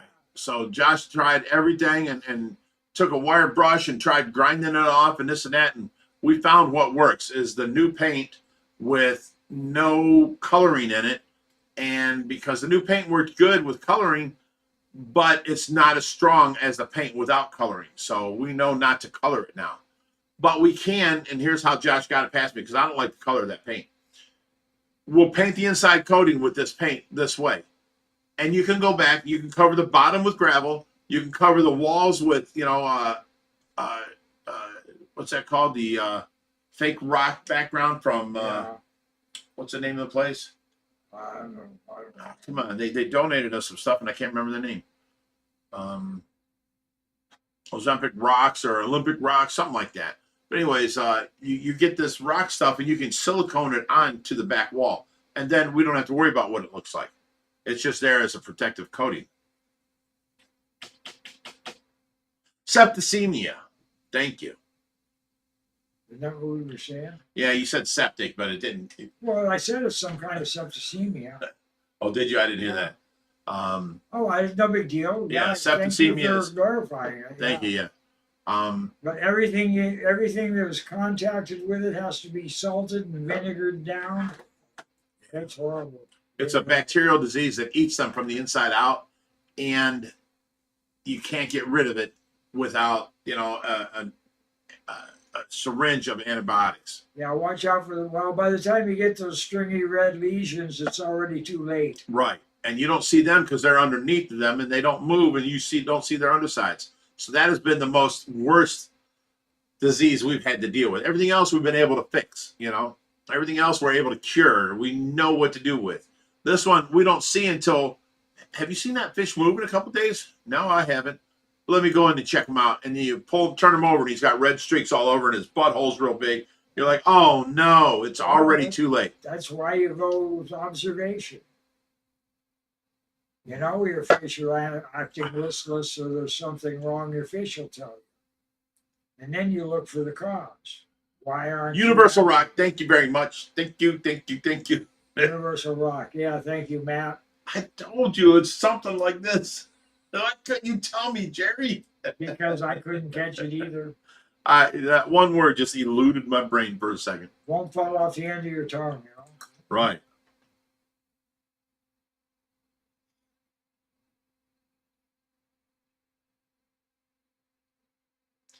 Matt LeMay says it leads up to your fish keeper's disease that'll go through your entire system. We learned about it when studying aquaponics. Yeah, usually when people got a fish that has septicemia, you're going to lose a bunch of fish. And the sooner you catch it, the sooner you can stop all the losses. It's a terrible disease. It's even worse than the hatchery, like a trout hatchery or salmon hatchery. Oh, yeah. Well, we had to, and you hate to use antibiotics, but. Well, they have to inject each and every individual fish. Yeah. Well, that's why they started using the preventative antibiotics, and that just works in a backwards motion. Well, they have one antibiotic that does go into the water. It's real expensive, and it don't work that well. But they can absorb it through their skin. Yeah. And that's called Canaplex. Yeah. And we've tried Canaplex. And by the time we've always realized that they have septicemia, it was too late for Canaplex to do anything. And they ended up dying anytime. So anytime we've used Canaplex, it did not work. I'm not saying it won't work. I'm saying by the time we found out what they have, it was already too late for Canaplex to help. Yeah. We didn't have no trouble with the trout hatchery because we were running clear spring water. But down at the salmon hatchery, we were running not only the spring water, but also river water. Yeah. Okay, let me go back up here. Raheem says, when is Greg and Ed, the pond professor, coming to place? Next week, and it's not going to be Greg. It's only Ed and whatever people he bring with him. So we went ahead and removed all the rocks against the shallow wall so they could rebuild it out a couple feet and give the cichlids places behind there that the fish can't get to, so they have safe places for breeding. And we got it ready for our stand to go in. We found out why one of the water movers wasn't working. The line got cut somehow where a rock had fallen or something, but it was cut and it was no longer hooked up. So we can fix that. We don't know why the lights weren't working, but we got them out of there and out of the way. So that's all happening next week sometime. About the best I can do there. Oh, it jumped again. Oh. There you go. Okay, Demon Viking says, hi guys, I'm a big fan from the UK. Love all your content. Keep up the great work. And how's Tracy doing? Sorry, Demon. Tracy update was already done on this. When we're done here, you can go back and rewatch. And the moderators put in what time the Tracy update starts. So you have to go back and watch. I'm sorry, buddy. But she's doing good. Matthew Hayde says, how do you adopt fish from your facility? Well, you show up here and you say, I'd like to look at your fish. And you pick out what you like type thing. Respond to one of the videos about what fish were available and make an appointment. Yeah, Josh puts out a video every Friday night on Facebook. Now, we have two different accounts on Facebook. One is Ohio Fish Rescue. That's our main business page. People can't upload pictures and videos of their stuff on there. But Josh puts out a video every Friday of fish we have available. And then we also have if you search for Ohio Fish Rescue, two things will come up. One is just says Ohio Fish Rescue, no numbers after it. That's your main business page where you want to watch every Friday and see the video Josh puts out. The other one is a forum, and that's where we help everybody out. You can upload your sick fish, you can post it on there, and not only us, but hundreds of other fish keepers will help you try and identify the problem, fix this or that, So, I mean, we have to keep them both running for that purpose. So, hey, Jerry, what'd you leave for? I didn't hear Tracy beeping. He's in the bathroom.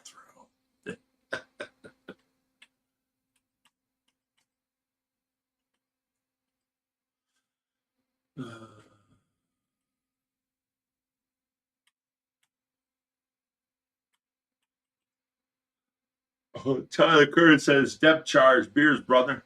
If you only got to meet him, you'd be drinking with him all night long. He's one cool cat. And I don't say that trying to be hip or any of that shit. I'm just saying he's very mellow. He's very fun to talk to. He's very, you'll get, I can't see anybody not getting along with him. So, I mean, he's very, that's why I say a cool cat, because that reminds me of the 60s when they used to say that shit.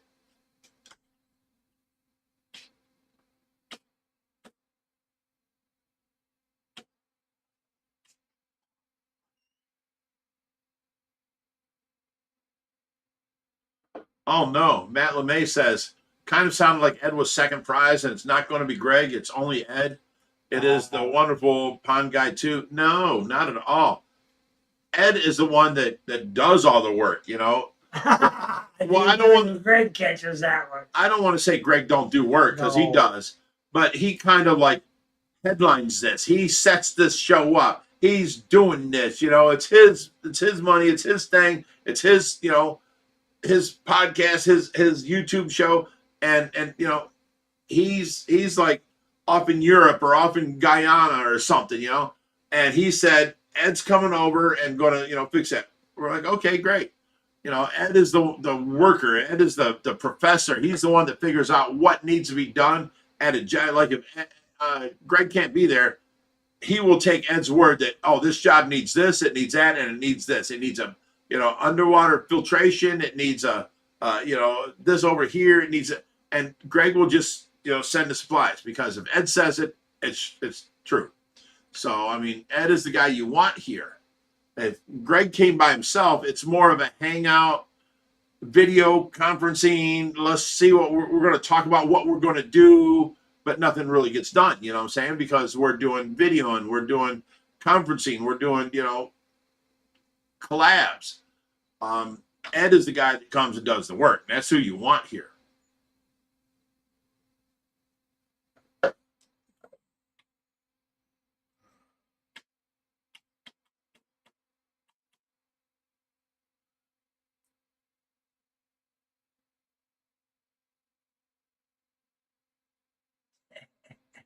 Hip Hop Hillbilly says 5 days cigarette free, been smoking almost 30 years and decided enough is enough. Got a vape to help it. Well, a vape only makes you smell better. It does not really help things, son. You're still putting that smoke into your lungs. Look up online, you know, the vaping and lung damage, and you'll see some pictures. Oh my goodness. It just shifts the damage a little bit is all it does. Yeah. Matt LeMay says, can you buy me a plane ticket in the beginning of the cooler? And I'm on my way, round trip ticket and a big Yeti, and I'll come get some fish. Sounds like fun now.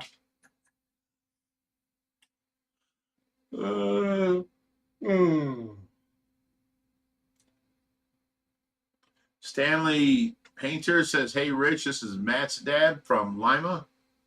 What's happening, Stanley?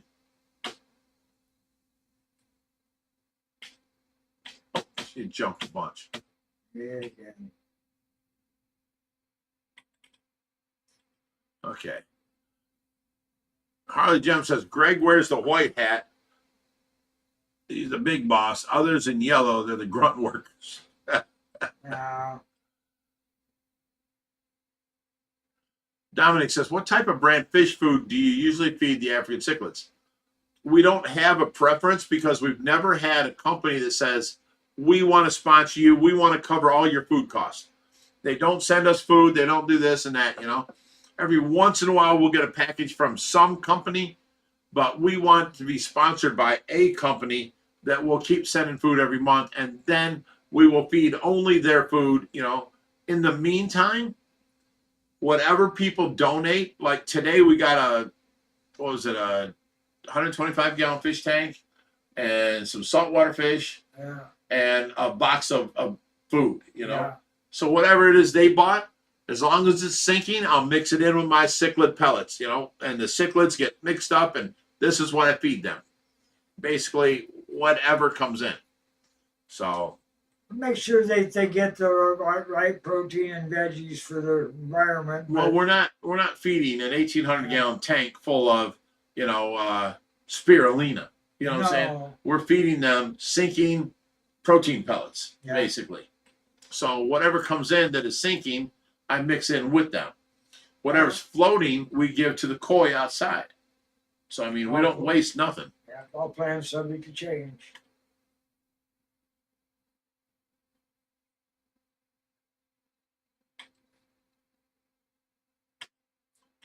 Me and Raheem have been sober for 3 months. Well, Raheem, if you ain't drinking tonight, you won, brother, because I'm drinking. Like I said earlier, just choose not to for the moment. Go do something else. It's worked for me for 43 years. It's a lot more complicated than that, but Matt LeMay says, coming to Ohio is just an excuse to meet Jerry and go see Tracy. I didn't say shit about Big Rich. good. I'm her husband. What the hell? Matt, you can't come here and see my wife. What the hell? I'm glad you got your priorities straight, man. No.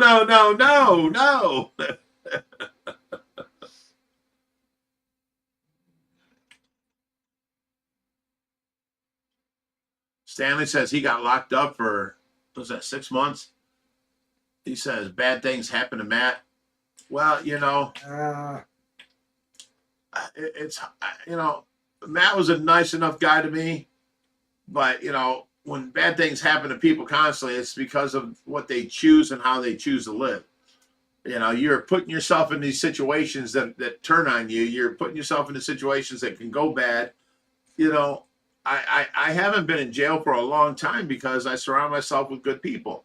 So I'm not saying, you know, Matt's a bad guy or Matt's a good guy. I'm just saying it seems like he's choosing, and I'm searching for words.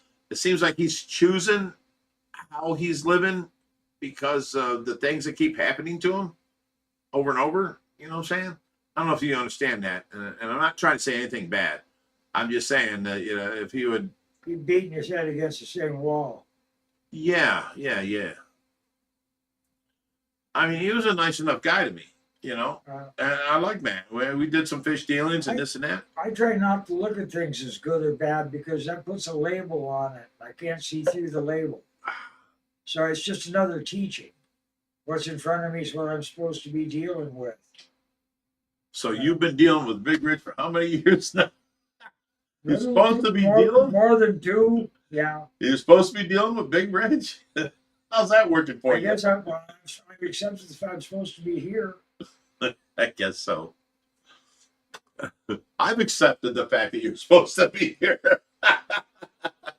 Hey, the second day I was here, Reaper shoves a phone in my face and says, and this elderly gentleman came to volunteer. He says, how long are you here for? And I looked him straight faced and said, until Rich throws me out. Hey, here Reaper with nothing to say when he's got the phone. Right. Pretty good. That was how I first met Reaper. Hip Hop Hillbilly says, if I went cold turkey, I'd be looking for a new job within a week. Well, I get that. It's stressful. All I can do is wish you, you know, here's all the power in the world, you know, to do what you're trying to achieve and quit smoking. You know, more power to you, brother. Oh, I hate to see him jump. Matt LeMay says, Big Rich, how many years have you and I talked to each other? And think about it. How many years have you and I talked? And I ain't never got to talk to Jerry, and I ain't never gotten a hug from Tracy. You know what, Matt? I'm fine with that. Me and you are friends. You shouldn't be talking about hugging my woman. I'm kidding with you, brother. No, I get what you're saying. I get how you're feeling. You know, I understand that.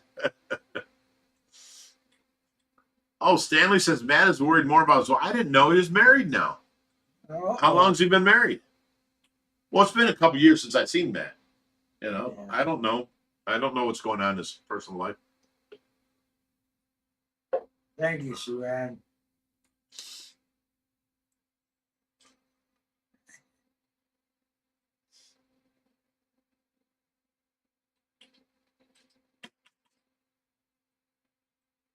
Sue Ann says, Jerry was sent to OFR for a reason. Yeah, so she can mess with you. Giving more to edit. Gracie and her gaggle says, Rich won't throw you out, Jerry. Give me a reason. Give me a reason. No, you know, there's a lot of people that have come by and that have worked out for a little bit, and then you see their real side. And they're usually lazy, or they usually don't want to do this. They usually, you know, they turn on you, you know, type thing. I don't see that from Jerry. Jerry gets up every day and he works his butt off. He gets up and he goes out there and he does his duties. I don't do anything I call work. You know, he's not lazy. I don't see him trying to sneak behind my back and act like he's working or nothing like that. He's genuinely going out there and checking on the fish. Why waste that brain energy? Right. When you say you're checking on the fish, is what you get. You're out there checking on the fish. You know what I'm saying?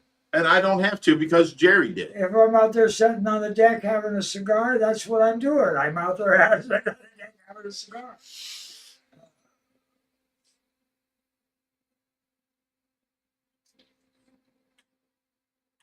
Oh, yeah, keep jumping. Got a couple. Got another good one.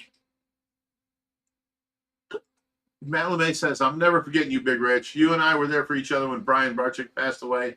Can you encourage me when I got back from the hobby, out from my strokes? Yeah, he got back into the hobby from, That's what brother. me That's what talking to peoples him. are That's for. what friends are for, brother. I mean, Here's to you. if I can't trust you to call me on my shit, then you ain't my brother. I mean, that's just real. Tink Trice says, hey, Jerry, can I ask a question? Of course.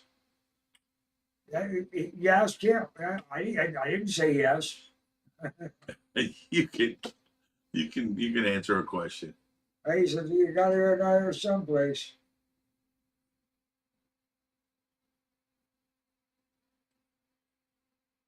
Oh, Stanley says he's been married about 11 years. You let his woman drive him crazy. That's what he ended up going back to the bad stuff. He must have come here when he wasn't with her or something, or they broke up or something, because he I don't know. He came here with like 2 or 3 different people at different times. So I mean, one of them may have been his wife. I don't know. I don't pry into people's personal lives. I don't know. He was here with a guy at one time. I mean, for all I know, that could be his husband. I don't know. I don't ask questions, so I'm sorry. I don't know these things. All I know is Matt treated me good, and I was good to Matt. And that's it. That's all I need to know. Be real. Hip Hop Hillbilly says, "What a beautiful day here in Ohio. He got the truck washed and waxed after work, and now doing water changes and getting fishy." Oh, here's the getting fishy. Whistle, eel, everybody. I should have filled up my new Vasquez family, thing with my alcohol, but here we go.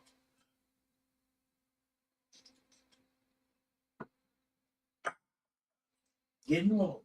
Okay. Hank Dankerson says, any suggestions for filter setups for a 300-gallon tractor supply pond currently operating off sponge filters and water changes? Well, for one, I love sponge filters, but you need a bunch of them when you got a pond like that and you got bigger fish. I don't have any suggestions other than to make a huge sponge filter with a bio-additive add-on top of it. In other words, you take a pump and you hook it to a hose, and you run the hose up to a tub. It could be 2 different tubs that drain into each other and then drain back to the pond. It could be one 30-gallon drum. It could be a square tub on top of another square tub. And basically what you want is, one, the water gets put up and it goes through sponges for mechanical filtration. Then it collects in the bottom of that tub, and you drill holes, whether you drill a straight line across so that you have an opening in the lid to the next tub, and then a spreader bar with a bunch of holes all the way around it, where the water hits, spreads out, and drips through bio balls or sponge daddies or scrubbies, whatever you want to use as biomaterial, and it drips through that, and then it collects at the bottom and comes out a hole and goes back to your pond. You can do this in a million different ways. You can do 2 5-gallon buckets. You can do 2 Walmart tubs. You can do, 1 35-gallon drum. You can do a 55-gallon drum. Yeah, my favorite is the 55-gallon barrels. Yeah. So, I mean, you can do anything as long as you have mechanical, then biological, and it flows back. Now, the reason I love these so much is if your water, let's say your electric goes out and you don't have water pumping up. Okay. If you have a K2 media in a boil barrel. In other words, you have water that they're sitting in, and then you have air coming up, and the power goes out. Well, these K2 media are now sitting underwater, and all the biological media or biological animals on there can die because they're not getting no air. But if you do the same thing through, let's say, a Walmart tub, and it goes through foam, which is your mechanical, and then it goes through your biological, say bio balls or whatever. And if the electric goes out, well, these things stay wet they ain't going to dry out for quite a while. for like 12 hours, and the biological media can still stay alive in there until the power comes back on and starts running again. Even if it doesn't stay alive and it dries out, it's not dying in the water. It's not adding to the biology. Right. So you got your ass covered. So I built a lot of my own filtration. The problem with 55-gallon drums, he says, likes, is finding foam big enough to seal off a 55-gallon drum. You got to buy like a 30-inch by 30-inch piece and cut it to fit in there. And now you want 3 different layers of foam. A coarse, a medium, and a fine. That way you can, once a month you go in there, you take out the coarse, you take it outside, you wring it out with a garden hose, and you put it back in. And that's good. Every 6 months, you take the second layer out and you rinse it out. And then once a year, you take all 3 layers out and rinse them out. It's thick, medium, fine. And then it goes to a spreader. You have to have a spreader, some sort of spreader. So a tray with a million holes in it where water hits it, spreads out, and drips evenly amongst all these bio balls or scrubbies or whatever you want to use, lava rock, whatever. I don't suggest using lava rock because people told me, oh, it's the best. And I got into it and I found out that bio balls by far outdo the amount of media you can hold instead of lava rock. The only good thing about lava rock is because of all their little holes. Now, media don't grow, the biological media don't grow inside these holes. There is a bubble in covering each hole, right? And the film around the bubble and where the bubble touches air and water is where your biological media grows. So if the water goes out or the electricity goes out, these things can still get air. That's the only good thing about lava rock. But the amount of lava rock you have to have opposed to the amount of bio balls, you can have 1 gallon of bio balls, you're going to need 20 gallons of lava rock to do the same thing. So, I mean, that's why I use it. And that's why I use the trickle, reasoning. As far as filter setups go, it depends on how handy you are. But, I mean, it's Tractor Supply Pond. I mean, I know Tractor Supply. That's a 300-gallon round tub. Yeah, but they supply filters, pond filters. You can jerry rig even a horse trough filter. But there's all kinds. I can't recommend a single company, but I know there's all kinds of companies that specialize in sizing and setting it up for you, and you don't got to worry about what. Just use what they suggest. The thing is you're going to have to spend $200, $300 on a filter from them. Where you can make it yourself out of a Walmart tub, 2 of them at, $15 a piece. And you just have to understand. If you understand, like I'm telling you, you can build it out of anything. 2 5-gallon buckets, You just need water spread out, going through foam of 3 different thicknesses, and then it collects and goes through one hole to the next tub where you need a spreader, which spreads water out 100 holes through it.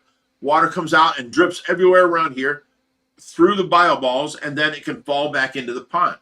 So you got one pump, very cheap, efficient pump. Let's say 700 to 1,000 gallons an hour on a small pump. On your 300 gallon, you want 900 gallons per hour running, 3 times the flow of what you have. So 900 gallon per hour pump, and then boom, you're running it through all this stuff. The bigger you make your filter, the easier your life will be with having to change things. So there is no size thing. If you put a small filter on a big tank, you're cleaning that filter constantly. You put a big filter on a small tank, you clean that filter once every 6 months. That's the difference. That's the only difference, really. When I started this hobby, I didn't know I was going to have to be a plumber, an electrician, a carpenter, a chemist, and a biologist. Right. And a psychologist and a therapist.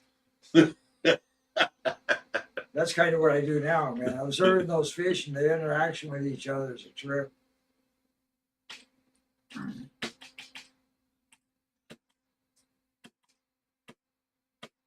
Oh my God.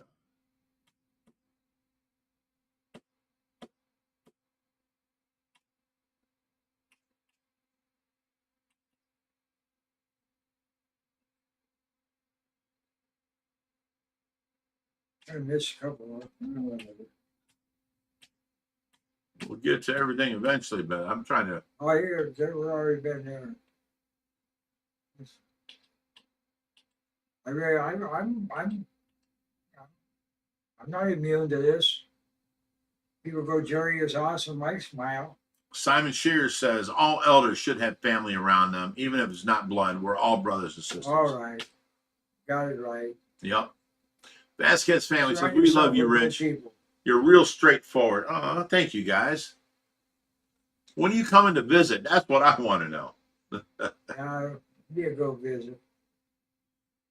Tink Tri says, okay, you didn't say yes, but I'll go ahead and ask, what do you know, old timer? Oh my God. That's a loaded question right there. And a long answer. Visit at least a weekend.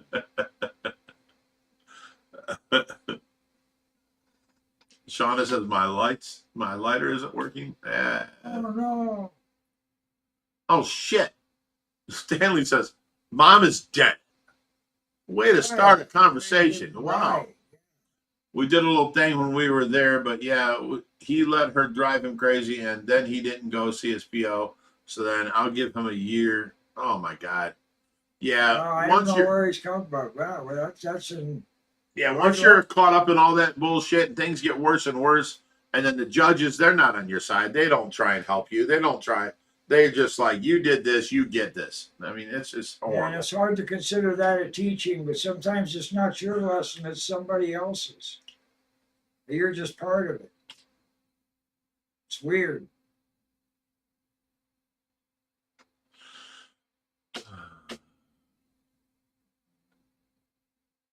Raheem says, Rich, is that your second glass and third glass?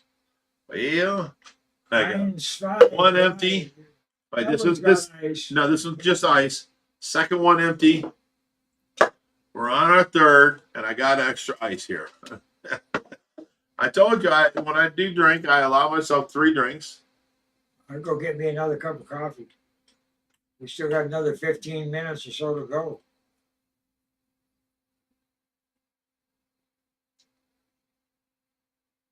Not that I'm anxious to get out of here, but You're always the one. Hey, Rich, it's 8 o'clock. Hey, Rich, it's 8:03. I can't even read it. You got the gift from the Vasquez family there. There you go. Jerry. Okay, Stanley says, I don't understand this. Yeah, he always sucks. Real great about you and Josh. Rich always number one. I don't know how to portray any of that. I don't know what any of that means. Matt was always good to me when he was here, so I'm not going to say he sucks. I don't think he was talking about Matt. I think he was talking about whoever, his mom just died and somebody was missing. Oh, yeah. You can't. Yeah, it's hard to understand. It jumps around sometimes, and we got to get back to where we were. Yeah. It's like just know that we treat people like people here, and, as long as you're good to us, we're good to you. That's all there is to it. Matt's never done no wrong to me, so if the judge called me, I'd give him a good, what do you want to call that? Commercials drive me crazy again. I don't know. I was listening. Recommendation. Okay. If the judge called here and asked me about Matt, I'd be like, you always came here. You always helped me. He got fish off me. He brought fish. He was always a good guy. You can only speak on your own observations. Right. You don't have to pass on other people's information. Simon Shears, says that his pond has a backy shower. Well, a backy shower is just that. It's a 3 separate thing. You have like mechanical, biological, and then chemical. Like chemical would be your carbon. Biological is all your different types of things. Bio balls, scrubby patties. Lava rock. And your biological is any type of foam filtration. You've got your like a padding that's an inch thick, or you got a piece of foam that's 4 inches thick, and that kind of stuff. So you go bacterial, biological, and then chemical. But in my situation, I never use chemical. If there's something that makes my water smell, then something's out wrong in my filtration. So I never use carbon at all because that masks problems. I use it in the RO unit. I use it where it's intended to be used.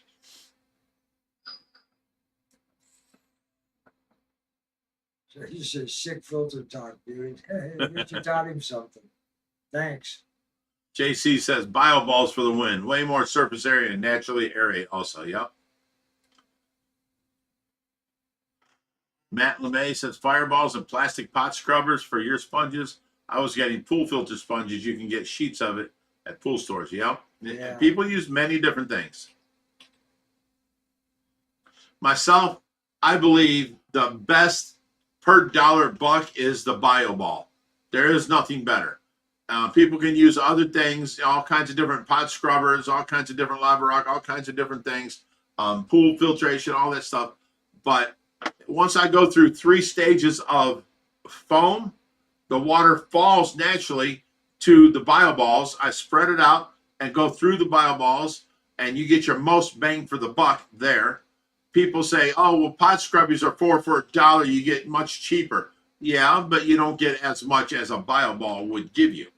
So for the small areas I want to fulfill, I use bio balls to give the most possible, biological filtration. You can squish the kitchen scrubbers into a small space, but by the time you do, you've spent enough on kitchen scrubbers to buy your bio balls. And the bio balls, the biggest bang for the buck. You want as much surface area for the bacteria to grow on as possible when they need it. There's only going to be enough there to finish what ammonia is there. They don't outgrow their food source. But when the ammonia increases, the bacteria increase exponentially. There's always enough bacteria as long as there's a surface area for the bacteria to spread to when they divide. That's the point. You want as much surface area in as small a space as possible.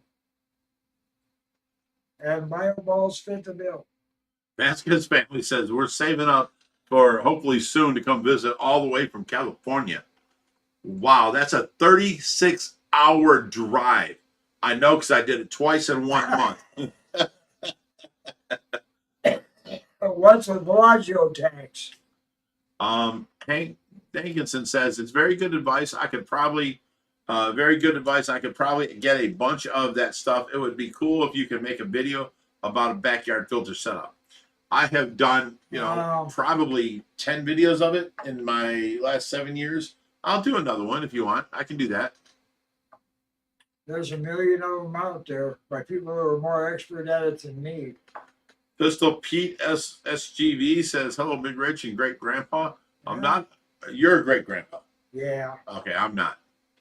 All right. Lorenz Corta says, my fish sticks went belly up. What did I do wrong? You set the temperature a little too low in the oven. Right. They get crispier if you cook them quicker. Yeah. You got to get that texture right. Raheem says, I stopped drinking coffee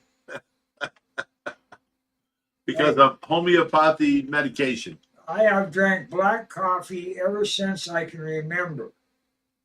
There was a time when I was a kid when you couldn't drink the well water unless it had been boiled. Yeah. You had to drink either beer or that light beer or cider. Hell, the cider was stronger than the beer. Yeah.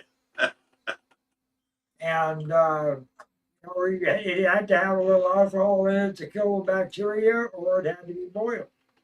The water was only good for cleaning. Yeah. So I drank black coffee my whole life, man. Dominic says, Rich, what is your pet peeve? Okay. Here's one thing. People say money's the root of all evil, right? I don't believe that. Not one bit. I've made money. I've gone without money. I've done all this stuff. You know what is the root of all evil? You're probably going to be surprised by this. No, I know what it is. What? I can't get the word off the end of my tongue. to me, the root of all evil is selfishness. Because, for one, you won't have people stealing if they weren't selfish. All they care about is themselves. They're out there stealing. You won't have people, breaking in your houses because they're selfish. They care about themselves and nobody else. Okay? You won't have people robbing you money-wise because they care about themselves and what they can get more than they care about their fellow people. You won't have people getting over on you because they care about what they want more than you. If you're not selfish, like I get 4 hours of sleep a day and I wake up, it's 8:30, someone's calling me and I'm like, hello? I just got to sleep at 8 o'clock. Hello? What do you want? And they're like, oh, what? Is this the fish rescue? I'm like, yeah. They're like, I've got a turtle and I need, and I could be selfish and say, F you and hang up. I give up on myself and I help them with their problem. And then we get off the phone and I go back to sleep. Okay. If people weren't selfish, any problem you see in the world, you can trace it back to selfishness. Why is Karen yelling? She cares more about her peace than your peace. It's selfish. My pet peeve in life is selfishness. That's Period. definitely a pet peeve. Even people that Down don't, off your soapbox, boy. even if people don't even listen, they see this and every third word is selfish.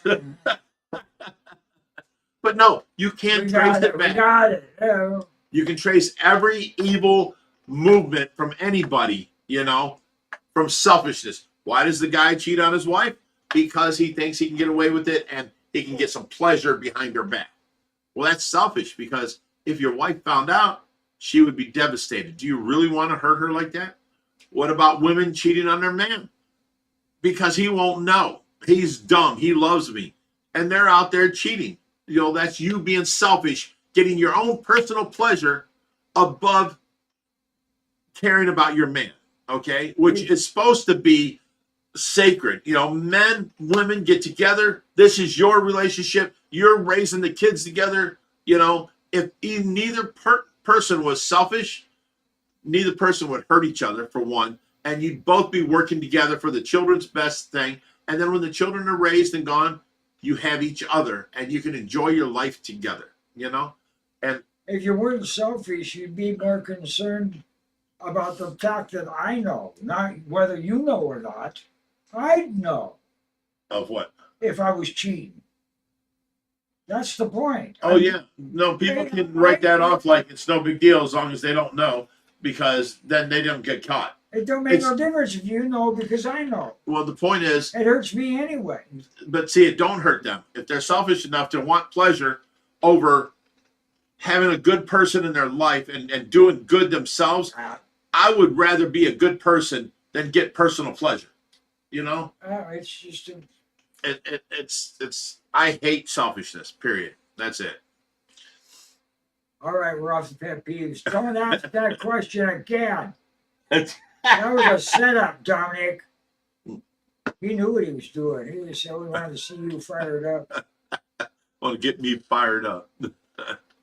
Yes, I did do some time as psychologist. Sue Ann. Now this sounds so like Sue Ann. She goes, I just spent a half hour on the phone with a census worker. We had so much fun that she is going to come meet me Tuesday at work. Yeah, or Monday at work. That's Sue Ann. She's such a people person. We love you, Sue Ann. Some nice biscuits and you're a great cook too. Yeah, well, so is her husband though. Yeah, but she ain't gonna be here for. Yeah, she ain't coming this year. That makes me sad. I don't know. Everything happens on a last minute basis around here, no matter how you try to organize it.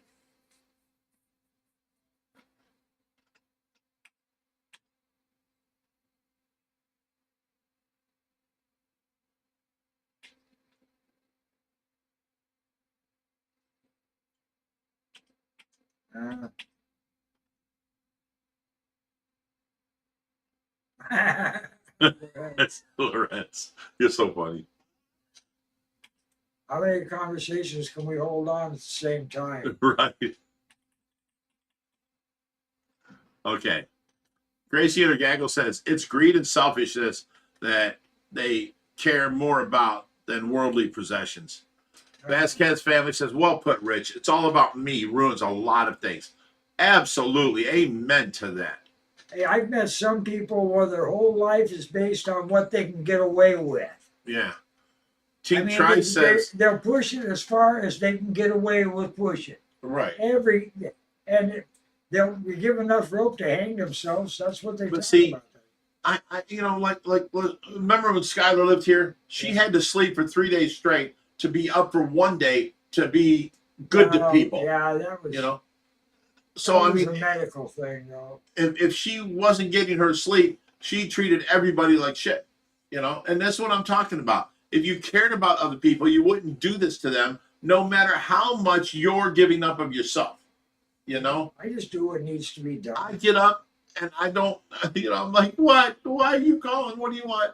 Okay, this, okay, I can help you. Yeah, okay, yeah. Call after noon and I'll be up and you know, you know what I'm saying? It just if you care about other people, it makes life a better world. All right. Tink Trice says the true phase goes, the love of money is the root of all evil. By the way, the Bible says pride is the worst of all sins. Yeah, I don't get that. We're going to have to ban this topic right alongside politics and religion. No, we're not. Uncle Doug says, preach, Big Rich. Lorenz says, I had a dream. It was a wet one. Oh, good for you. That's the only time you're allowed to be selfish, Lorenz. It's when you're dreaming.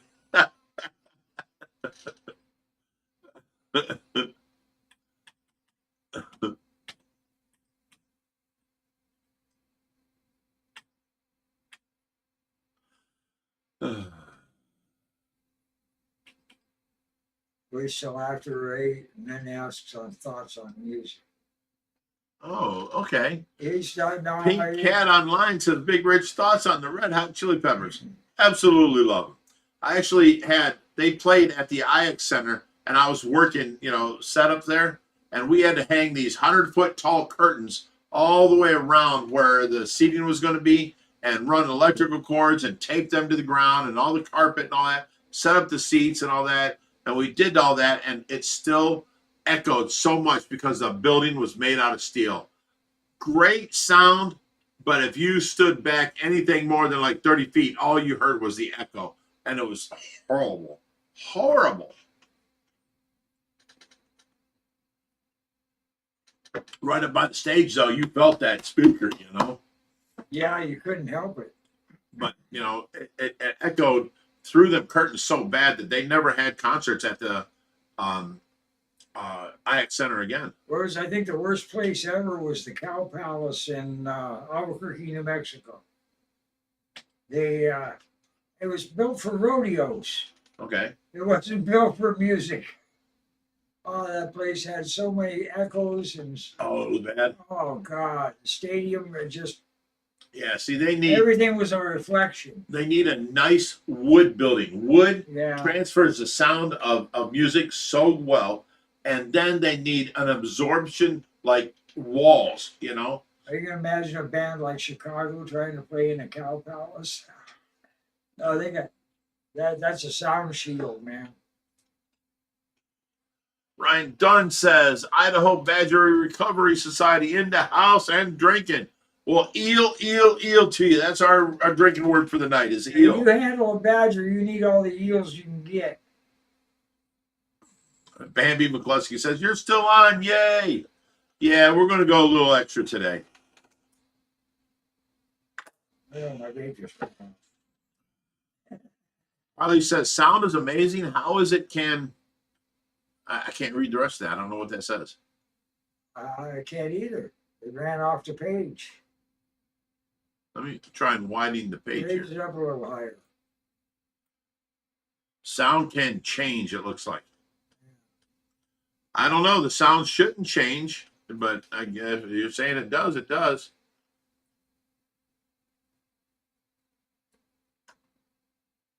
Oh, that's a hard one. Oh, Sue Ann says trying to borrow a car if I knew an exact date. That's Sue Ann too. She could turn it right back on us. What's the exact date? We don't know. We just know it was coming up soon, so we wanted to put a date out there. Every time we try to do And something, that's where I about it, talked to Lori, Sue Ann, Deb Charge, Reaper, everybody else that wants to come over and help during the things, because then I have to get food and barbecue together and all this stuff tent too. idea would have worked. We'd have all those empty tanks out under the tent, and then we could get at everything else and sort it out and get it. Yeah, it didn't work. No, it didn't work. Like I said, it's been tried. We're trying. Oh, we got a Sue Ann. Oh, Sue Ann put up $20. Oh, thank you, sweetheart. And she gave us a little. Thanks for being you. What is it, a pear? I guess, green I pear. don't know what that is. Looks like a fat bottom girl. I know it still got the hots for you. Well, thank you, Sue Ann. You're the best. I don't care what Deb Charge says about you. You the best. Yeah.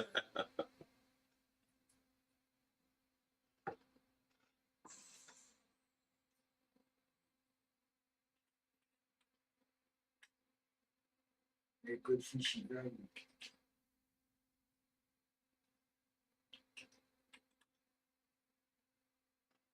Ryan says, you two made a good Fishy Friday. Well, thank you. Good Friday fish Friday.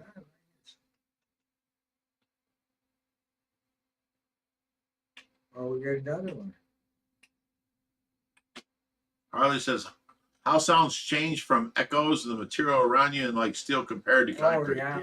It's a wave and a particle at the same time. It's just like lights, it's all in that spectrum. Gracie and her gaggle says, we could all do a potluck barbecue, Rich. That would be fun. You know what? I'm up for any time you guys want to show up and do something like that. I'm good. And come enjoy the backyard for sure. Reaper came today with a stack of hamburgers for us. Yeah. We all barbecued and ate hamburgers. Outside. And we stopped working to do this. Uncle Doug, California, this is $13.99. Oh, well, thank you, Uncle Doug. You didn't ask us a question or nothing. Everybody waits till after 8 o'clock to join the comments. They're trying to keep us on here. So Sue Ann says, you don't hear half of what he says. I hear everything you say, old man. you just don't pay attention. Well, you might have that. I can give that.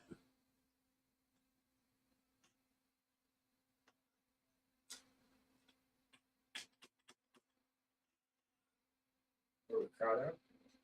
Oh yeah, we're all the way down the bottom. We're caught up. Wow. It took me 2 hours and 10 minutes, but I'm caught up to the bottom. Yeah, that thing jumping around on you. You got to do something about that. Miss a It's lot YouTube we're dealing with, This is just jumped that fast. I thought it was your button there. Oh no, it's YouTube.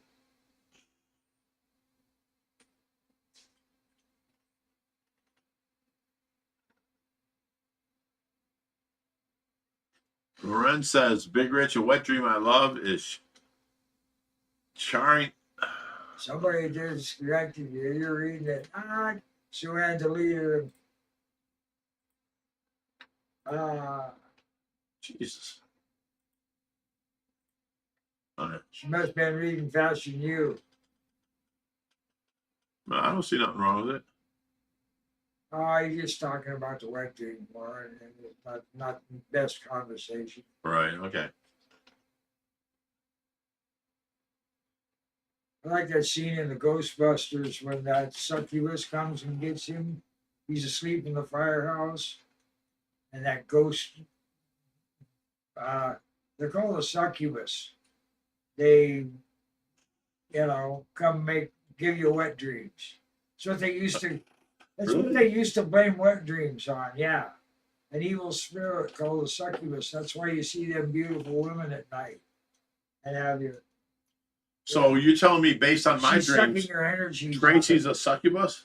No, jeez. Because I dream of Tracy at night. I think she's trying to talk to you. That's what people are saying. Yeah. More power to it. Hey, I don't pick the words. I'm not the one who called a planet Uranus. So many jokes on that I one. don't pick the word, man. Hey, Jerry, It's called a succubus. the United States decided that they're going to visit Uranus. Yeah, right. More power to them. It's a weird planet. Oh my God. Oh, I get off So on many it. jokes with that one. I'm crazy. I get off on astrophysics and figuring that kind of stuff out. I mean, it's also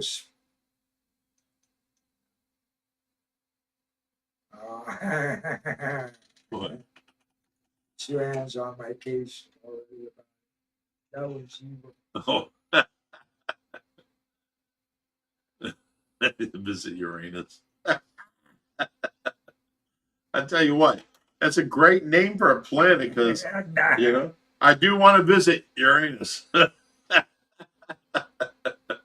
What the hell? You can say that to anybody. Wow.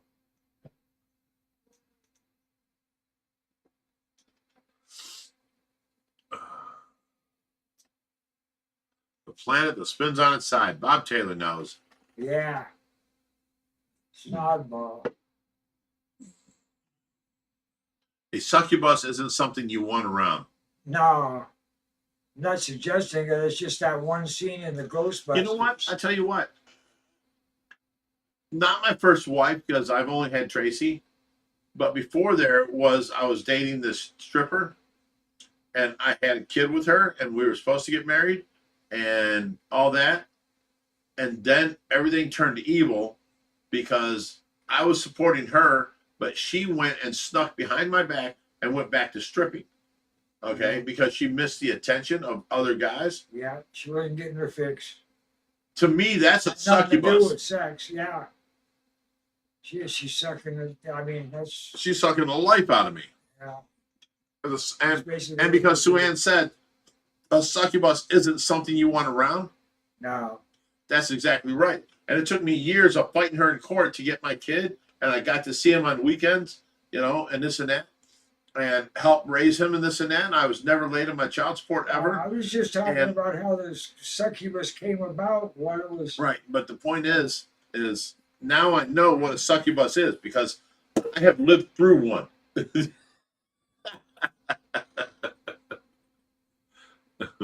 Not enough filters. Is there supposed to be filters on our talk? There's never no filters on this talk. I've already slipped with the F-bomb once tonight, but that was a while ago.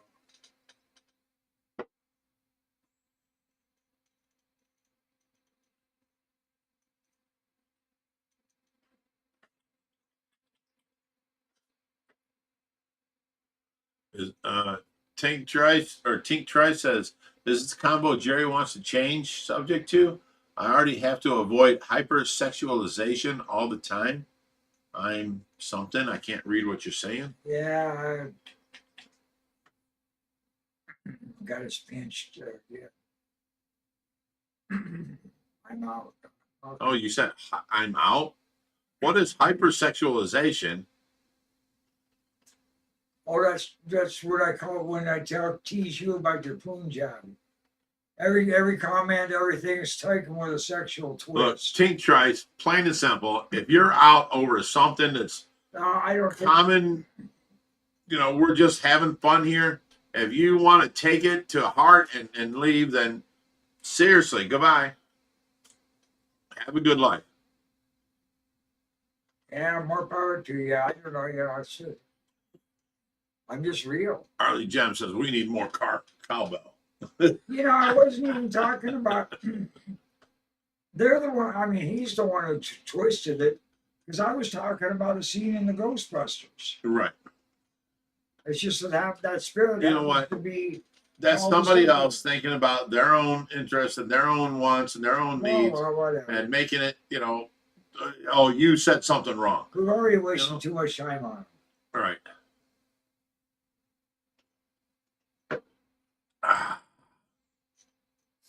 You know what? The goal is to not find a reason to hate somebody. The goal is to find reasons to like somebody, okay, people? Come on. Accept the differences. That's where the value is. Right. I'm not woke. I'm real. I don't care about your money. You don't have to shove it. Wow, in my you're face. really getting mad about this. Everybody's got a pet peeve. Love you, Jerry. Tink Trice says, I'll be back. Been with you for 5 years. I'm just sick of sexual perversion. No one's doing any sexual perversion here. You're taking whatever somebody said wrong, because we're definitely not doing that. No.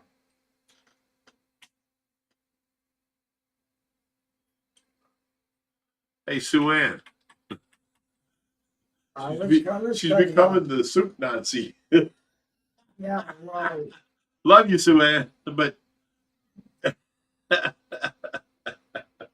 Swan Easy comes in with, I love tank filtration. Changes the subject completely. I love that. That's where people need to get along right there. Oh my God. We're all here to have a good time. And that's from Tracy and her Gaggle. Yeah, of course. You know, no one's here trying to make anybody feel bad. If you get offended, I'm sorry. I mean, seriously. hey, I take full responsibility for what I say, but I'm not taking responsibility for what you hear. That's the truth, too. Because we didn't mean it in a bad way. He didn't mean it in a bad way. And, you know, you're looking, it seems like you're looking for a reason to be mad. Don't do that. Don't do that.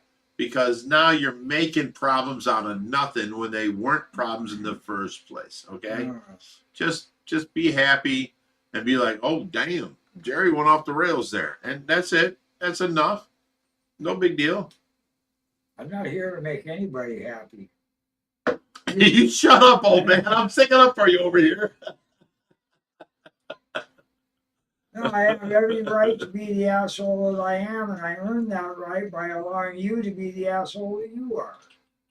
Tink Trang says, can't talk about politics or religion. You can, we just won't talk about it because too many different, problems. So, but you can talk about dreams. Of course, I'm going to talk about my dreams when I had Tracy involved. And anuses, well, that's Jerry saying he talks about anuses. No, I was talking about a planet. It's just a joke. It's a play on words.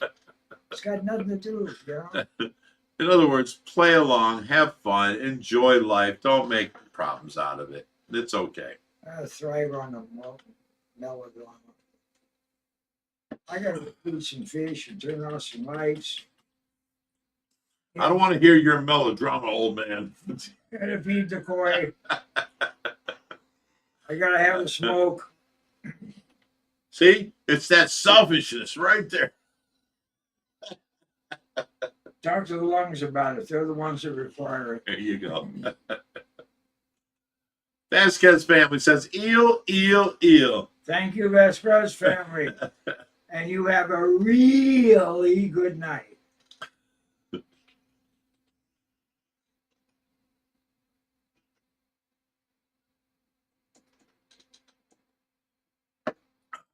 Oh, shit. Swan Heasy says, eels, eels, eels, eels, eels. They can't get away. Can't get enough eels. Yeah, I only got so much more in my two third drink. love it. Back one.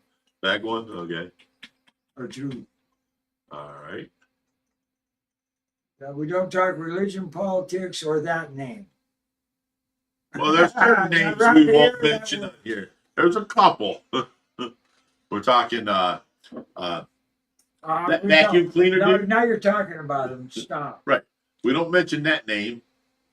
And then we don't mention that Never mind. what's her name? But you Rhymes with Daffy. We don't talk about them. And there's that. There's not too many. You ain't gotta worry about too much.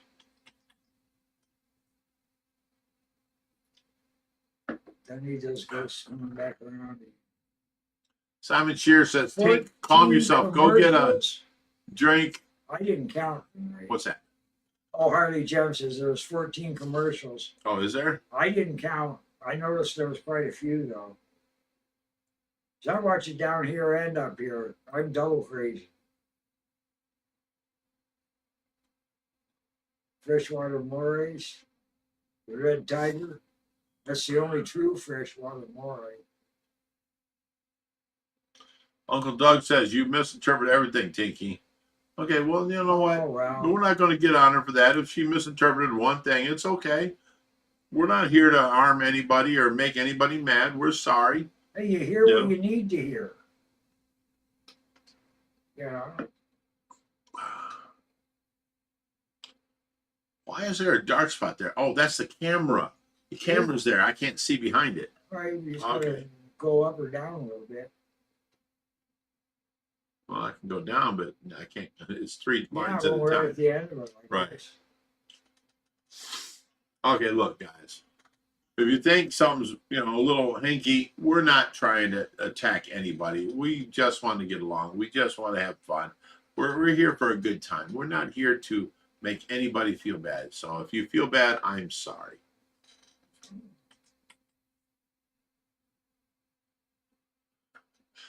Dominic says, Rich, can you please explain how the trickle system works? Please. Okay. It's the same thing that we were talking about the filter system. A trickle system is whatever media you have as biological. You on any filter you need mechanical, you need biological, and then some filters use chemical. I don't use, what's the black stuff called? I forget the name. Carbon. I don't use carbon at all. So if you have This is more mechanical and you biological. have biological, your water should be clean and clear and great. If not, you don't have enough of one of those. Okay. So you wanted me to explain a trickle filter. Here's the thing. A trickle filter is something where the water comes in, gets spread out over all your media. Let's say you have a 6-foot long by 2-foot tub and it's full of bioballs. And you put water in and it comes out in the middle and it only covers these bioballs in the middle. That ain't going to work. You want a trickle. You want spread out. So you need a flat thing with like a 1/2-inch lip all the way around. And then you need drill holes through it, all the way through it. Thousands of holes, hundreds of holes, whatever, however in the size. Now you've got, let's say you had a 3-foot by 6-foot by 2-foot, and now the water comes in the middle, it hits this pan, and all the water can't go through that hole. It spreads out and goes and drips through all these holes. Now that's a trickle filter. It hits all your bioballs, trickles past them, they all get wet, and then, they have mixture with air and water, and biological media grows on them. That's a trickle filter. A depth charge. Everyone is beautiful in their own way. No, I I tried to believe look that at it. 99% of the way, but there is still those 1 or 2% people Well, that are not beautiful. I try to look at it that way sometimes, but I'm enough of a sociopath that the way I look at it most of the time is everybody serves a purpose, even if it's just to make me look better. Oh my God, this guy. It's the same thing. It's all in how you look at it. You hear what you want to hear. Bambi comes in with some truth here. Says, guys, we won't accomplish anything productive going back and forth in chat and text. Come on now, sending hugs. You know Get what? your butt down We'll here. get farther giving everybody hugs than we will anything else. Bambi needs to go over here and give us a hug. Bambi needs to be here teaching everybody. It's not enough to sit here and do back and forth in chat.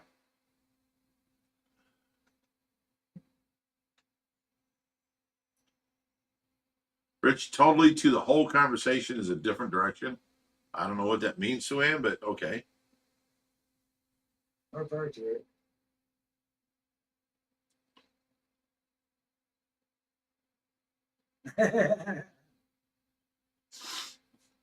Well, yeah, we're having 3 or 4 different conversations. Here's what at I the tell- same time. Like Skylar, she took everything wrong a lot. She'd hurt herself. But She gets what she wants to. listen, here's what I tell her. You hear this and you expect the worst. So you interpret the worst of what I said when I left you a message.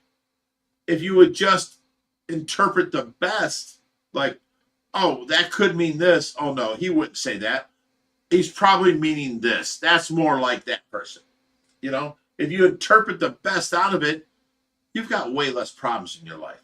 Yeah, but you better be ready for the worst too. Ah, Bambi, I do. I so do.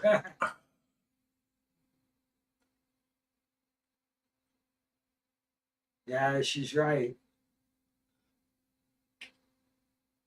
No facial features is body language to go by. It can be tough in the conversation. Leaves a lot more room for error. Okay, Simon Shear says over here we treat a trickle filter with slower flow, which deals with nitrite more than a shower filter is more flow for gassing off. Well, you know what? Here I have 10,000 gallons per hour going through 100 micron socks, and then it slows down so much because it goes through 9 socks, and then it goes through an 800-gallon settling chamber, and then it comes, that's my mechanical, then it comes off of that and goes over to the wetland or wet dry filters. That also gasses off most of the nitrate after Right. the filter. So I mean, by the time everything gets to my bio balls, there is nothing but nitrates or nitrites on there, and the bio balls turn it into nitrates. The way we get rid of nitrates is we have fresh water coming in constantly, and the water going out to the drain, I would say, constantly. So we don't have to do water changes much because we have a steady flow of water change. Yes. You're always going to have to get rid of the nitrate. Whether the plants use it, and most plants don't break it down. Very few aquarium plants break it down. So I don't care what they tell you, man, the plants are going to use ammonia and ammonium first. Very few plants actually use nitrite or nitrate as a primary fertilizer. Even when they use it in soil and farms, it has to be broken down by bacteria in the soil before the plants can use it. So you still need a bacterial filter for it. Right. No matter what you do. Okay, so next we got Belle Marie says, I sure enjoy my Friday nights with you all. We are a wonderful fishy family. You know what is the greatest way to spend your Friday night? You know, I get renewed on people and how wonderful you guys are and how great you are. And, you know, it's just, I enjoy spending my Friday nights with you guys. It's and when great. I first came here, no way I'm doing that. And now you're here every Friday. No, I'm here to take care of fish. When he came here for the first couple of Fridays, he was like, I'm not going to talk. And I'm like, okay, just be there with me, you know? No, man. I'm not good with people.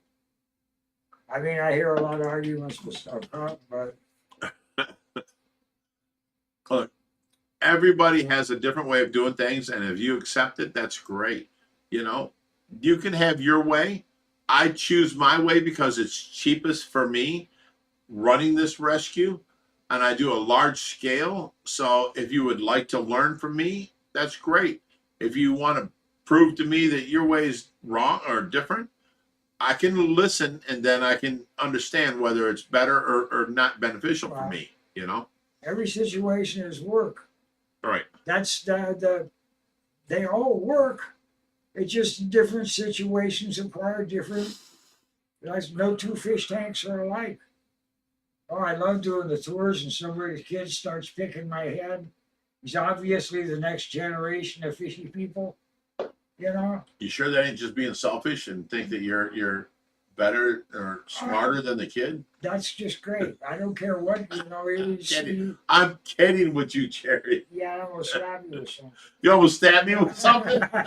That's not kidding right there. That's not kidding. I'm going to start bringing my ugly stick up with me. Wow. Stanley says, Matt just called me on the phone. Big Rich, he said to tell you hi and hope you guys are doing fine. Of course we're doing good. Telling him, hey, and sorry he's in the situation he's in. That happens. Harley Jim says, it's such an amazing fishing family and my favorite channel and the best thing to do on Fridays. It really is. It really is. I'd like to stay here for hours with you guys. It's already 8:30. We're already past a half hour. Yeah. And I'm still sitting here just like enjoying your company.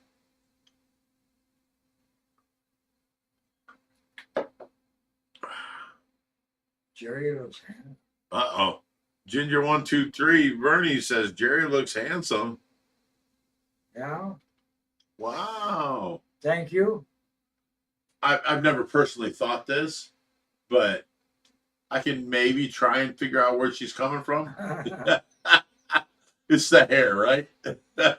Must be something. I don't know. Yeah, Nate Akil says, Akil, I love Fishy Friday, but I do miss Josh being on. I miss him too. Yeah.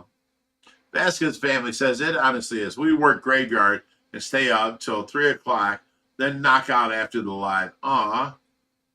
Bummer. Well,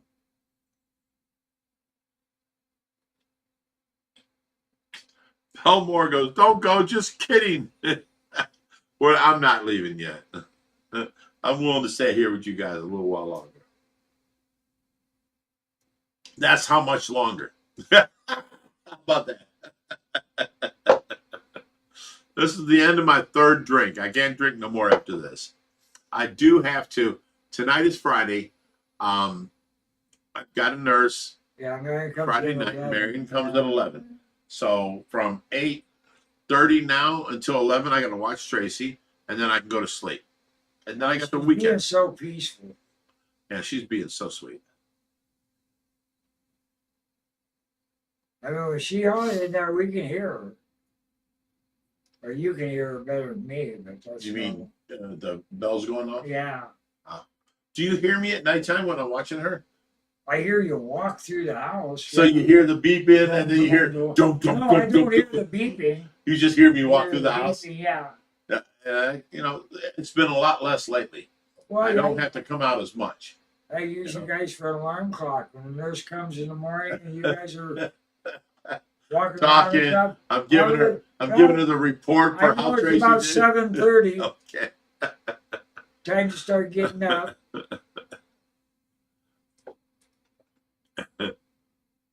Stanley Graders, I wish I'd had that mustache and beard. And all I had chemotherapy accidentally, and the doctors tried to kill me by dosing my system with stuff that shouldn't be there. But I lost all of my hair, and it's a severe one shot. And I just have done absolutely nothing with it since. I have not cut my hair. I have not shaved. I think if you would trim your beard a little bit, your hair would look so much longer. So if somebody calling me handsome, I'm looking for somebody to brush my hair because it's getting too damn long for me. He means he's looking for a wife, a girlfriend. No, I'm not. Yes, you are. You need a woman. I got enough baggage of my own, man. Oh. I'm in no position to take on more baggage. The baggage you have, You don't can't- brush your hair. Hey, no, man, Okay. that's fine. I don't have that kind of family. A lot of people in my, as a tribal elder, it's seven. There's always somebody that's willing. You become a teacher. Tracy Gaggle says, trim them dead ends. It'll look so much healthier. I just see no point in paying somebody to do it. When it's in my way, then I get rid of it. Right now, it's not in my way, but I'm getting tired of brushing it out. But I've been doing it all my life, so it doesn't seem.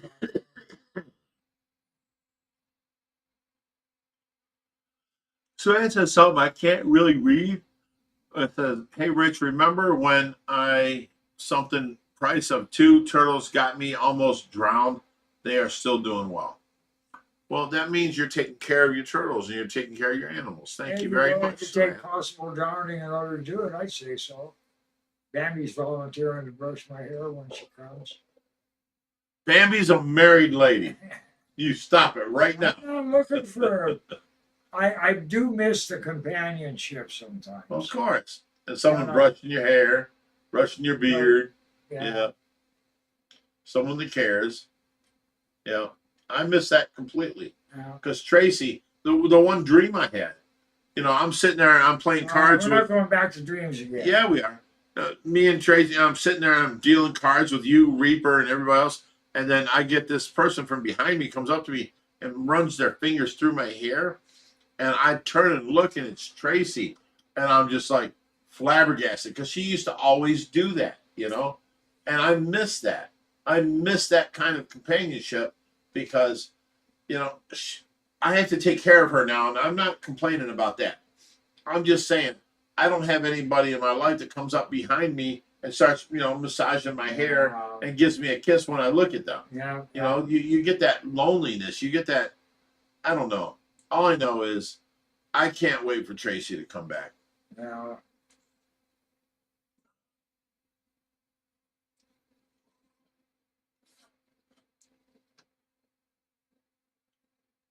I don't know if I want to let anybody near my hair now. No. We can call the king of you know, the queen of DUI. And you know, they can, while you're sleeping, can cut your hair. He who shall not be named. Isn't that like the worst, you know, comment ever? That I don't know. Why? Why? I would. Hello? What do you mean the fish is out? Oh, well, come on up here and jump on the live stream. We're still going. Who's that and what's up? Oh, Brock was here. He brought a fish from his mom, Oh, no. and he said that he headed home. He's not coming on the live stream.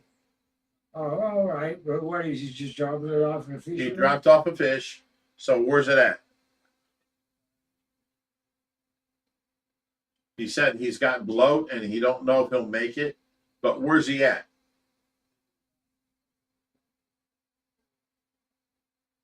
Okay, so the first aisle? By what tank?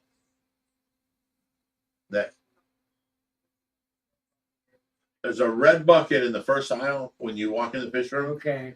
And that's where the fish is, but it's got bloat. So he don't know if it'll make it. That's good. His mom said that she donated them because she couldn't fix them. them. Watch it die. Excuse me. She'd like us to save him. Yeah. So I will try, but all right, buddy. Well, you take care. Okay, bye.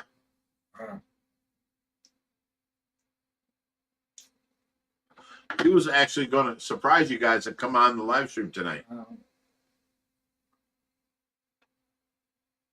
I would just rather let one of us handle it. I'm so, you know, cross contamination is so easy. You've got a bucket with one fish that's sick. Go handle it, and there's no cross contamination or nothing. No, I don't know what nets he handled or anything else. You know, he brought it in the bucket. He took a bucket from here, and he took to his house. He put the fish in the bucket, and then he brought it here. So hey, I'm the fish wrangler, people. We're still on, you know. People are watching this, but it's my responsibility once they come in that door.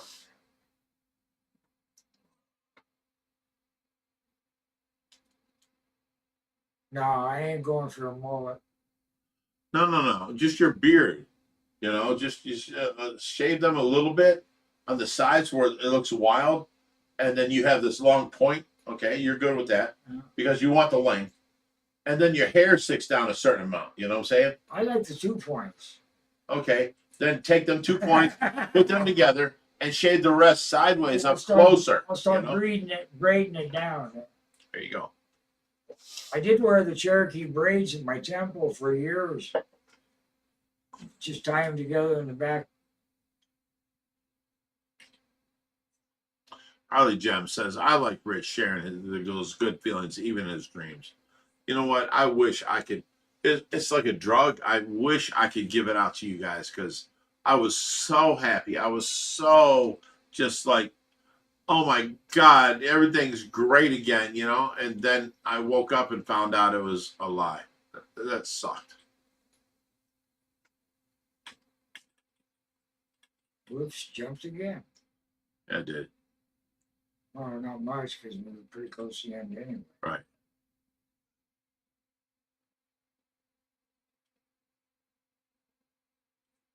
Yeah. Oh, now people are getting snotty.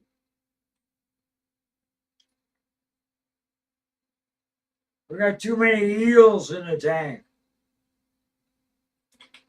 All right. So we're here.